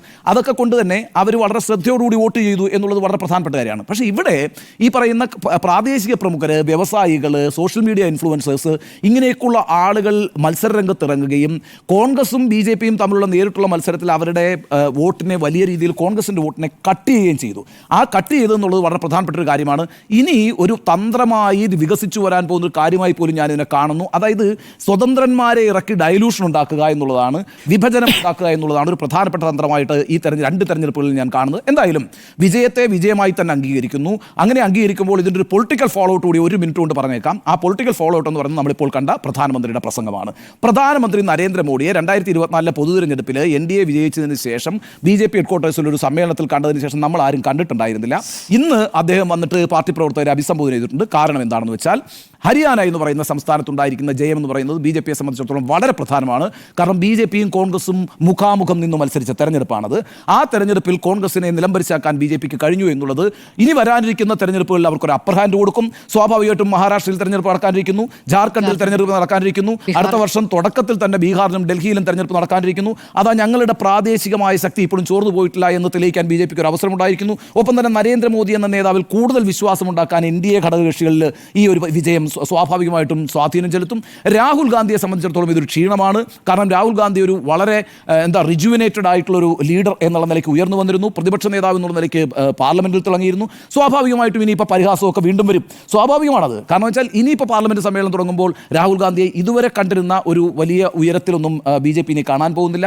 കാരണം ഞങ്ങളുടെ കയ്യിൽ തന്നെയാണ് ഇന്ത്യയിലെ പ്രാദേശിക ജനവിഭാഗങ്ങൾ എന്നുള്ള ഒരു നിലയ്ക്ക് തന്നെ അവരെ പോസ്റ്റർ ചെയ്യാൻ കഴിയും. ആ അർത്ഥത്തിലൊക്കെ BJPയെ സംബന്ധിച്ചിടത്തോളം അങ്ങേയറ്റം നിർണായകമായൊരു നേട്ടമായിട്ട് ഹരിയാനയിലെ തെരഞ്ഞെടുപ്പും ആ വിജയവും മാറിയിരിക്കുന്നു എന്ന കാര്യത്തിൽ സംശയമില്ല. ശരി. തന്ത്രയോ എന്ന ചോദ്യത്തിന് തന്ത്രം പാളി എന്നുള്ളതാണ് എൻ്റെ ഉത്തരം. യഥാർത്ഥത്തിൽ ഈ തെരഞ്ഞെടുപ്പ് ഫലം അത്ഭുതപ്പെടുത്തിയത് BJP ആണോ അതോ കോൺഗ്രസിനെയാണോ എന്നുള്ളതാണ് സംശയം. കാരണം പ്രചാരണത്തിലുടനീളം ഒരു ഉദാസീനത BJP പാളത്തിൽ കാണാമായിരുന്നു. അവർക്ക് ആത്മവിശ്വാസവും ഉണ്ടായിരുന്നില്ല. മൂന്നാം തവണയും തിരഞ്ഞെടുക്കപ്പെടും ഒരു ഹാട്രിക് ജയം എന്നുള്ളത് അവരിങ്ങനെ പറഞ്ഞിരുന്നെങ്കിലും പ്രചാരണത്തിൽ പറഞ്ഞിരുന്നെങ്കിലും അത് പ്രതീക്ഷിച്ചിരുന്നില്ല എന്നുള്ളതാണ്. ഒരുപാട് വിഷയങ്ങൾ നേരത്തെ പറഞ്ഞ വിഷയങ്ങളൊക്കെ തന്നെയും തൊഴിലില്ലായ്മയുടെ പ്രശ്നം, കർഷക സമരം എന്നുള്ളത് മാസങ്ങളോളം നീണ്ട വലിയ സമരമായിരുന്നു. ആ കർഷക സമരം, ഒരുപാട് കർഷകർ മരിച്ചു, സമരത്തിൽ ഇരുന്നുകൊണ്ട് മരിച്ചു. തൊഴിലില്ലായ്മ പ്രശ്നമുണ്ട്. ഗുസ്തി സമരമൊക്കെ രാജ്യം ചർച്ച ചെയ്ത വലിയ വിഷയമാണ്. ഇതൊന്നും പക്ഷേ നഗരങ്ങളിലൊന്നും അത് ഏഷ്യയില്ല എന്നുള്ളതാണ് തെരഞ്ഞെടുപ്പ് ഫലം കാണിക്കുന്നത്. അതാണ് പ്രതിപക്ഷം പ്രധാനമായും ഉന്നയിച്ചത്. പക്ഷേ ഈ കാര്യങ്ങളൊക്കെ ഉന്നയിക്കുമ്പോൾ ഭരണവിരുദ്ധ വികാരം നേട്ടമാകുമെന്ന പ്രതീക്ഷയിലായിരുന്നു കോൺഗ്രസ് ഇരുന്നത്. പക്ഷേ ഒരു ഇലക്ഷൻ മാനേജ്മെന്റിലേക്ക് പോയിട്ടില്ല എന്നുള്ളതാണ് മനസ്സിലാക്കേണ്ടത്. ഈ തെരഞ്ഞെടുപ്പ് ഫലവുമായി ബന്ധപ്പെട്ട് കോൺഗ്രസ് ഇപ്പോൾ ചില സംശയങ്ങൾ പ്രകടിപ്പിക്കുന്നുണ്ട്. അതിൻ്റെതായ രീതിയിലുള്ള പരിശോധന നടത്തണം. അത് കോൺഗ്രസ് അതിൽ കുറച്ചുകൂടി വ്യക്തത വരുത്തുമെന്നും കരുതാം. പക്ഷേ ഈ ലോക്സഭാ തെരഞ്ഞെടുപ്പിൽ ഭേദപ്പെട്ട പ്രകടനം കാഴ്ചവെച്ചതിനു ശേഷമാണ് ഈ കോൺഗ്രസിന് ഹരിയാനയിൽ ഇവിടെ തെരഞ്ഞെടുപ്പിൽ പരാജയമുണ്ടായത് എന്നുള്ളത് വലിയ കഷ്ടമാണ് എന്നുള്ളതാണ്. അവിടെ ലോക്സഭയിൽ 5 സീറ്റ് നേടി വലിയ തിരിച്ചുവരവ് കോൺഗ്രസ് നടത്തിയതാണ്. എന്നിട്ടും തോൽക്കുകയാണ്. BJPക്ക് അനുകൂലമായി പ്രത്യേകിച്ച് ഒരു ഘടകവും ഉണ്ടായിരുന്നില്ല എന്നൊരു യാഥാർത്ഥ്യം കൂടി അവിടെ നിൽക്കുന്നു. മോദി പ്രചാരണം നടത്തിയിട്ടില്ല. രാഹുലാണ് ഏറ്റവും കൂടുതൽ റാലികളിൽ പങ്കെടുത്തത് എന്നൊക്കെ നമ്മൾ പല ഘട്ടങ്ങളിലായി പറഞ്ഞതാണ്. BJP വിരുദ്ധരെ ഒരുമിച്ച് നിർത്തേണ്ട ഒരു തന്ത്രം അത് കൃത്യമായി നടപ്പാക്കാൻ കോൺഗ്രസിന് സാധിച്ചിട്ടില്ല എന്നുള്ളതാണ്. തങ്ങൾക്ക് ശക്തിയുള്ള സ്ഥലങ്ങളിലാണെങ്കിലും അങ്ങനെ ചെയ്യണമെന്നൊരു വലിയ രാഷ്ട്രീയ നിലപാട്. നോക്കിപ്പോൾ 5% വോട്ടെങ്കിലും ആ തരത്തിൽ നഷ്ടപ്പെട്ടിട്ടുണ്ട്. ഹരിയാനയിൽ INLD 5% വോട്ട് പിടിച്ചിട്ടുണ്ട്. ആം ആദ്മി പാർട്ടിയിൽ കാര്യമായ ചലനം ഉണ്ടാക്കിയിട്ടില്ലെങ്കിലും അതും ഒരു ഘടകമായിട്ടുണ്ട്. പ്രതിപക്ഷ വോട്ടുകൾ ഭിന്നിച്ചില്ലായിരുന്നെങ്കിൽ സ്ഥിതി ഒരുപക്ഷെ വ്യത്യസ്തമായേനെ എന്നുള്ള അഭിപ്രായമുണ്ട്. കാരണം കോൺഗ്രസിനും BJPക്കും തമ്മിലുള്ള വോട്ട് ശതമാനത്തിലെ വ്യത്യാസം വളരെ നേരിയതാണ് എന്നുള്ളതാണ്. ലോക്സഭാ തെരഞ്ഞെടുപ്പിൽ BJPക്ക് ലഭിച്ചത് 5 സീറ്റാണ്. അവർക്കപ്പോൾ കിട്ടിയ വോട്ട് വ്യത്യാസം കേട്ടോ, 1% പോലും ഇല്ല. അവർക്ക് കിട്ടിയത് 46.11% വോട്ടായിരുന്നു ലോക്സഭാ തെരഞ്ഞെടുപ്പിൽ. ഇപ്പോൾ അവർക്ക് കിട്ടിയത് 40%. കോൺഗ്രസിന് ലോക്സഭയിൽ കിട്ടിയത് 43% വോട്ടായിരുന്നു. ഇപ്പോൾ അത് 39% കുറഞ്ഞു. അപ്പോൾ രണ്ടുപേർക്കും വോട്ട് ശതമാനം കുറഞ്ഞിട്ടുണ്ട്. പക്ഷേ ഈ രണ്ടുപേർക്കും സംസ്ഥാന തെരഞ്ഞെടുപ്പ് ഇപ്പൊ ഇന്ന് നടന്ന തെരഞ്ഞെടുപ്പിൽ 39.90% BJP കിട്ടിയ വോട്ട് 39.10 കോൺഗ്രസിന് കിട്ടിയ വോട്ട്. സീറ്റ് കിട്ടി, ചെറിയ ശതമാനം കണക്കാണ്. അതാണ് 0.80%. അത് തെളിയിക്കുന്നതാണ് BJP വിരുദ്ധ വോട്ടുകൾ ചിതറി എന്നുള്ളതാണ്. BJP വിരുദ്ധ വോട്ടുകൾ ചിതറിയിരിക്കുന്നു. ഹൂഡയിൽ അമിതമായി വിശ്വാസം അർപ്പിച്ചു എന്നതൊരു പ്രധാനപ്പെട്ട വിഷയം തന്നെയാണ്. കാരണം ജാട്ടുകൾക്ക് കൂടുതൽ മത്സരിക്കാൻ ജാട്ട് സ്ഥാനാർത്ഥികളെ കൂടുതലായി നിർത്തിയപ്പോൾ അപ്പുറത്ത് മറ്റ് വിഭാഗങ്ങളെ മുഴുവൻ ഏകോപിപ്പിക്കാൻ BJPക്ക് ആയി. അത് വലിയ രീതിയിൽ പ്രതിഫലിച്ചു. ദളിത് വോട്ടുകളെ അകറ്റി എന്ന് വേണം. കഴിഞ്ഞ തവണയും ദളിത് വോട്ടുകൾ BJPക്ക് അനുകൂലമായിട്ടാണ് സംഭവിച്ചിട്ടുള്ളത്. ഏറ്റവും കൂടുതൽ ദളിത് വോട്ടുകൾ BJPക്കാണ് ലഭിച്ചിട്ടുള്ളത്. ഇത്തവണ ഈ ജാട്ടിലേക്ക് പൂർണ്ണമായും ശ്രദ്ധ വെച്ചതോടുകൂടി അത് പൂർണ്ണമായും നഷ്ടപ്പെടുന്ന ഒരു സാഹചര്യം കൂടി ഉണ്ടായിരിക്കുന്നു. ഇനിയിപ്പോൾ ഇന്നിപ്പോൾ മോദി ഈ പ്രസംഗം നടത്തുന്നു. ഇതുവരെ മാളത്തിലായിരുന്നു എന്ന് വേണമെങ്കിൽ പറയാം, അല്ലേ? മോദിയും അമിത്ഷായും ആ സഖ്യത്തിന്റെ തന്ത്രങ്ങളെല്ലാം പാടുന്നു എന്ന രീതിയിലാണ് ലോക്സഭാ തെരഞ്ഞെടുപ്പ് ഫലത്തിന് ശേഷം കണ്ടിരുന്നത്. അവരെ ആ രൂപത്തിലാണ് വിലയിരുത്തിയിരുന്നത്. പക്ഷേ ഇപ്പോൾ വർദ്ധിച്ച ആത്മവിശ്വാസത്തോടെ നഷ്ടപ്പെട്ട ആത്മവിശ്വാസം തിരിച്ചു പിടിച്ചുകൊണ്ടാണ് മോദി ഇന്നിപ്പോൾ പ്രസംഗിക്കാനെത്തിയത്. കോൺഗ്രസിന് എവിടെ തുടർ ഭരണം കിട്ടിയെന്നാണ് അദ്ദേഹം ചോദിക്കുന്നത്. ദരിദ്രരെ ജാതിയുടെ പേരിൽ തമ്മിലടിപ്പിക്കാൻ കോൺഗ്രസ് ശ്രമിക്കുന്നു. എന്താണ് ജാതി സെൻസസ് ആവശ്യപ്പെടുന്നതിനാണ് ഈ പറഞ്ഞുകൊണ്ടിരിക്കുന്നത്. അത് മാത്രമല്ല, ഇന്നിപ്പോൾ ഇവിടെ ജാതിയുടെ അടിസ്ഥാനത്തിൽ സ്ഥാനാർത്ഥികളെ നിർത്തുന്നു എന്ന് പറയുന്നത് ജാട്ടുകൾക്ക് കൂടുതൽ സ്ഥാനാർത്ഥിത്വം കൊടുത്തും കൂടി പ്രത്യേകമായി എടുത്തു പറയുന്നുണ്ട്. ദളിതരെയും പിന്നാക്കക്കാരെയും കോൺഗ്രസ് ഹരിയാനയിൽ അപമാനിച്ചു എന്നാണ് പറയുന്നത്. കർഷകരെ തെറ്റിദ്ധരിപ്പിക്കാൻ ശ്രമം നടത്തിയതൊക്കെ പരാജയപ്പെട്ടു എന്നുള്ള അവകാശവാദം പറയുന്നു. അപ്പോൾ വലിയ ആത്മവിശ്വാസം എന്നുള്ളത് ഈ തെരഞ്ഞെടുപ്പ് ഫലത്തിന്റെ ശബ്ദം ഇനി ദൂരേക്ക് പോലും പ്രതിഫലിക്കുമെന്നാണ് മോദി പറയുന്നത്. ദൂരേക്ക് എന്ന് പറയുമ്പോൾ ഇനി മഹാരാഷ്ട്രയിൽ നടക്കാനിരിക്കുന്നു, ജാർഖണ്ഡിൽ നടക്കാനിരിക്കുന്നു, ബീഹാറിൽ നടക്കാനിരിക്കുന്നു. അവിടെയൊക്കെ പ്രതിഫലിക്കുമെന്നുള്ള വലിയ ആത്മവിശ്വാസത്തിലേക്ക് BJP എത്തുകയാണ്. ഇനി അടുത്തതായി കോൺഗ്രസിന് ഇതിന്റെ ആഘാതം അനുഭവിക്കാൻ പോകുന്നത് മഹാരാഷ്ട്രയിലാണ്. അവിടെ കൂടെയുള്ള ശിവസേന ഇനി ഒരുപക്ഷെ ഇപ്പോഴത്തെ ഈ ഹരിയാനയിലെ ഫലത്തിന്റെ അടിസ്ഥാനത്തിൽ നിലപാട് ഘടിപ്പിക്കാൻ സാധ്യതയുണ്ട്. NCPയും നിലപാട് ഘടിപ്പിക്കാൻ സാധിക്കണം. പക്ഷേ അവരെ 2 കൂട്ടരെയും ഒരുമിച്ച് നിർത്തിക്കൊണ്ട് സീറ്റ് വിഭജനം നല്ല ഭംഗിയായി നടപ്പാക്കുകയാണ് വേണ്ടത്. അതല്ലെങ്കിൽ അവിടെയും തിരഞ്ഞെടുപ്പ് പ്രതികൂലമായി ഫലമുണ്ടാകാനുള്ള സാധ്യത അവിടെ നിൽക്കുന്നു. ബീഹാർ, ഡൽഹി, ജാർഖണ്ഡ് ഇവിടെയൊക്കെ തന്നെ ഈ മാതൃകയിൽ മുന്നോട്ട് പോകേണ്ടതുണ്ട്. ഇലക്ഷൻ മാനേജ്മെന്റ് യഥാർത്ഥത്തിൽ BJP-യിൽ നിന്നും കോൺഗ്രസ് പഠിക്കേണ്ടിയിരിക്കുന്നു എന്നുള്ളതാണ്. അതല്ലാതെ ഭരണവിരുദ്ധ വികാരം തങ്ങൾക്ക് ഗുണം ചെയ്യുമെന്ന് വിചാരത്തിൽ മാത്രം നിൽക്കുന്നത് വലിയ രീതിയിൽ ഫലിക്കണമെന്നില്ല. കോൺഗ്രസ് പ്രവർത്തിച്ചിട്ടില്ല എന്ന് പറയുന്നതിനോട് ഞാൻ യോജിക്കുന്നില്ല. കാരണം കോൺഗ്രസ് നല്ല പ്രചാരണമൊക്കെ നടത്തിയിട്ടുണ്ട്. രാഹുൽ കൂടുതൽ സമയം അവിടേക്ക് എത്തിയിട്ടുണ്ട്. വിദേശത്ത് പോയപ്പോൾ അവിടെയുള്ള ഹരിയാനക്കാരെ കണ്ടു, എന്നിട്ട് അവരുടെ കുടുംബത്തെ തിരിച്ചു വന്ന് ഹരിയാനയിൽ വന്ന് കണ്ടു. ആ രൂപത്തിലൊക്കെ പ്രവർത്തിച്ചിട്ടുണ്ട്. തൊഴിലില്ലായ്മ എന്നുള്ള വിഷയം വലിയ രീതിയിൽ ഉയർത്തിയിട്ടുണ്ട്. പക്ഷേ അതൊന്നും അവിടെ ഏശിയില്ല എന്നത് അത്ഭുതകരമാണ് എന്നുള്ളതാണ്. ഇനി കശ്മീരിലെ കാര്യം എടുക്കുകയാണെങ്കിൽ അവിടെ നാഷണൽ കോൺഫറൻസ് പല ഘട്ടങ്ങളിലായി പറഞ്ഞിട്ടുണ്ട്. രാഹുൽ ഗാന്ധി കശ്മീരിൽ പ്രചാരണത്തിൽ ഊന്നുന്ന സമയത്ത് ഇവിടെയാണോ രാഹുൽ നിൽക്കേണ്ടത്? രാഹുൽ നിൽക്കേണ്ടത് ജമ്മുവിൽ പോയി നിൽക്കേണ്ടിയിരുന്നു. അവിടെയാണ് പ്രചാരണത്തിൽ പോകേണ്ടത്. അവിടെ നാഷണൽ കോൺഫറൻസിനല്ലോ സാധ്യത. അവിടെ ഹിന്ദു ഭൂരിപക്ഷ പ്രദേശമാണ്. അവിടെ സാധ്യത കോൺഗ്രസിനാണ്. അപ്പോൾ അവിടെ കൂടുതൽ ഊന്നേണ്ടിയിരുന്നു എന്ന് നാഷണൽ കോൺഫറൻസ് തന്നെ അന്ന് വിമർശനത്തിന്റെ രൂപത്തിൽ പരസ്യമായി തന്നെ പറഞ്ഞിട്ടുള്ളതാണ്. പക്ഷേ അവിടെ ഊന്നിയില്ല എന്നിടത്ത് അവിടെ മുഴുവൻ സീറ്റും BJP-ക്ക് കിട്ടുന്നതിലേക്ക് എത്തിച്ചിരിക്കുന്നതാണ്. അപ്പോൾ അവിടെയും ആ തരത്തിലുള്ള കോൺഗ്രസിന് പാളിച്ച പറ്റിയിട്ടുണ്ട്, പൂർണ്ണമായും കശ്മീരിലേക്ക് മാത്രം ഊന്നുന്നതിൽ. പക്ഷേ എന്തായാലും ജമ്മു കശ്മീർ എന്തായാലും ഒരു വലിയ മറുപടി തന്നെയാണ് BJP-ക്ക് നൽകിയിട്ടുള്ളത്. അവിടുത്തെ ഭേദഗതികളൊന്നും തന്നെ ഗുണം ചെയ്തിട്ടുള്ള ഭേദഗതികൾ പൂർണ്ണമായും അവിടുത്തെ ജനം തള്ളുന്നു എന്നുള്ളതാണ്. മാത്രമല്ല 5 പേരെ നാമനിർദ്ദേശം ചെയ്തുകൊണ്ട് ഈ വിധി അട്ടിമറിക്കാനുള്ള തന്ത്രവും അതുപോലും വിലപ്പോവാത്ത രീതിയിലേക്ക് അവിടുത്തെ ഫലം വന്നിരിക്കുന്നു എന്നുള്ളതാണ്. അപ്പോൾ ജമ്മു കശ്മീർ ഏതായാലും പ്രതീക്ഷ നൽകുന്നു. അതേസമയം ഹരിയാനയിലെ പരാജയം എന്തുകൊണ്ട് എന്ന കൃത്യമായ വിലയിരുത്തലേക്ക് കോൺഗ്രസ് പോകേണ്ടിയിരിക്കുന്നു. ഇലക്ഷൻ മാനേജ്മെന്റ് കുറച്ചുകൂടി പഠിക്കേണ്ടിയിരിക്കുന്നു. ഇനി വരുന്ന സംസ്ഥാനങ്ങളിൽ അത് പാഠമാക്കിക്കൊണ്ട് മുന്നോട്ട് പോകുമെന്ന് തന്നെയാണ് ഞാൻ കരുതുന്നത്. ഇത് ഏതായാലും ഇവിടെ തന്ത്രം പാടിയിരിക്കുന്നു, ഹരിയാനയിൽ തന്ത്രം പാളി എന്ന് തന്നെയാണ് എൻ്റെ അഭിപ്രായം.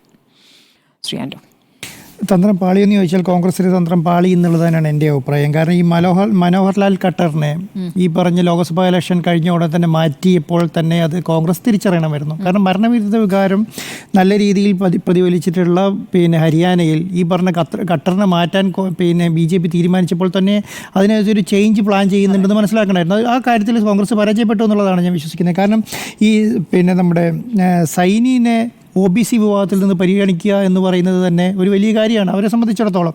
ആ OBC വിഭാഗത്തെ പരിഗണിക്കുകയും OBC വിഭാഗത്തെ കൂടെ നിർത്താൻ വേണ്ടി കഴിഞ്ഞിട്ടുള്ളതാണ്. ഈ ജാട്ട് വിഭാഗത്തെ കൂടെ നിർത്താം എന്ന് കഴിച്ചിട്ട് ഹൂഡയെ കൊണ്ടുവന്നെങ്കിലും ജാട്ട് വിഭാഗത്തിൻ്റെ വോട്ട് കാര്യമായി പ്രതിഫലിച്ചിട്ടില്ല. അത് കാര്യമായി കാരണം ഹൂഡയ്ക്ക് അത് ഗുണം ചെയ്തെങ്കിലും പാർട്ടിക്ക് കാര്യമായിട്ട് അത് ഗുണം ചെയ്തിട്ടില്ല എന്നുള്ളതാണ്. അപ്പം ഈ പറഞ്ഞ കർഷക സമരമാണെങ്കിലും അഗ്നിവീർ സമരമാണെങ്കിലും ഈ കുസ്തി താരങ്ങളുടെ സമരമാണെങ്കിലും ഒക്കെ പ്രതിഫലിച്ചത് ലോക്സഭാ ഇലക്ഷനിലാണ്. അതുകൊണ്ടാണ് 5 സീറ്റ് പിടിച്ചെടുക്കാൻ പറ്റും. അതിനേക്കാളും വലിയ ഭരണവിരുദ്ധ വികാരം ഉണ്ടായിരുന്നു ഈ പറഞ്ഞ മനോഹർലാൽ ഖട്ടറിനെതിരെ. പക്ഷേ ആ സമയത്തൊന്നും ഈ കോൺഗ്രസ് എപ്പോഴും ചെയ്യുന്ന ഒരു കാര്യം എന്ന് പറയുന്നത് അവർക്ക് എപ്പോഴും അവരുടെ സ്വന്തം വോട്ടുകളേക്കാൾ കൂടുതൽ അവർക്ക് ചിന്നിച്ചിതറിയ വോട്ടുകളാണ് കൂടുതൽ. കാരണം അവരുടെ ഘടകകക്ഷികളെയും അവരുടെ അവരെ സപ്പോർട്ട് ചെയ്യുന്ന ഒരു ആൾക്കൂട്ട വോട്ട് എപ്പോഴും കോൺഗ്രസ് കൂടെ നിർത്താൻ ശ്രമിച്ചിട്ടുണ്ട്. ആ കൂടെ നിർത്താൻ ശ്രമിക്കുന്ന സമയങ്ങളിൽ എല്ലാ സ്ഥലത്തും വിജയിച്ചിട്ടുണ്ട്. ഇപ്പോൾ നമ്മൾ തമിഴ്നാട്ടിൽ നോക്കുകയാണെങ്കിൽ ഈ പറഞ്ഞ സ്റ്റാലിൻ്റെ കേസിൻ്റെ അകത്ത് സ്റ്റാലിൻ 22-23 സീറ്റിൽ മത്സരിക്കാൻ കാരണം എന്തുകൊണ്ടാണ്? കാരണം അവിടെ ഒരു BJP-ക്ക് ഒരു കടന്നുകയറ്റം ഉണ്ടാകാൻ പാടില്ല എന്നുള്ളതുകൊണ്ട് ചെറിയ വോട്ടുകൾ കിട്ടുന്ന 1% വോട്ടുള്ള CPI-ക്ക് വരെ സീറ്റ് കൊടുക്കുന്നു. കുറഞ്ഞ സീറ്റുള്ള CPM-ന് സീറ്റ് കൊടുക്കുന്നു. അത് ഈ DMK എടുക്കുന്ന ഒരു തീരുമാനമാണ്. അതിൻ്റെ മേലെ മുസ്ലിം ലീഗിന് സീറ്റ് കൊടുക്കുന്നു. ഒരിക്കലും ജയിക്കില്ല എന്ന് വിചാരിക്കുന്ന സ്ഥലത്ത് സ്വന്തം ജയിക്കാനുള്ള സീറ്റ് കൊണ്ടുപോയി CPM-ന് കൊടുക്കുന്നു. അങ്ങനെ ഒരു നിലപാട് സ്വീകരിക്കുന്നുണ്ട് DMK. ആ നിലപാട് എന്ത് സംഭവിച്ചു? ചില സ്ഥലങ്ങളിൽ കോൺഗ്രസ് സ്വീകരിക്കുന്നില്ല എന്നുള്ളതാണ്. ഇപ്പം ഞാൻ വിചാരിക്കുന്നത് ഇപ്പം നമ്മുടെ ആം ആദ്മിൻ്റെ കെജ്രിവാൾ ജയിലിൽ നിന്ന് പുറത്തിറക്കിയത് ആർക്കാ ഗുണം ചെയ്തത്? ഇപ്പം BJP-ക്ക് നമുക്ക് പറയാൻ വേണ്ടിയിട്ട്.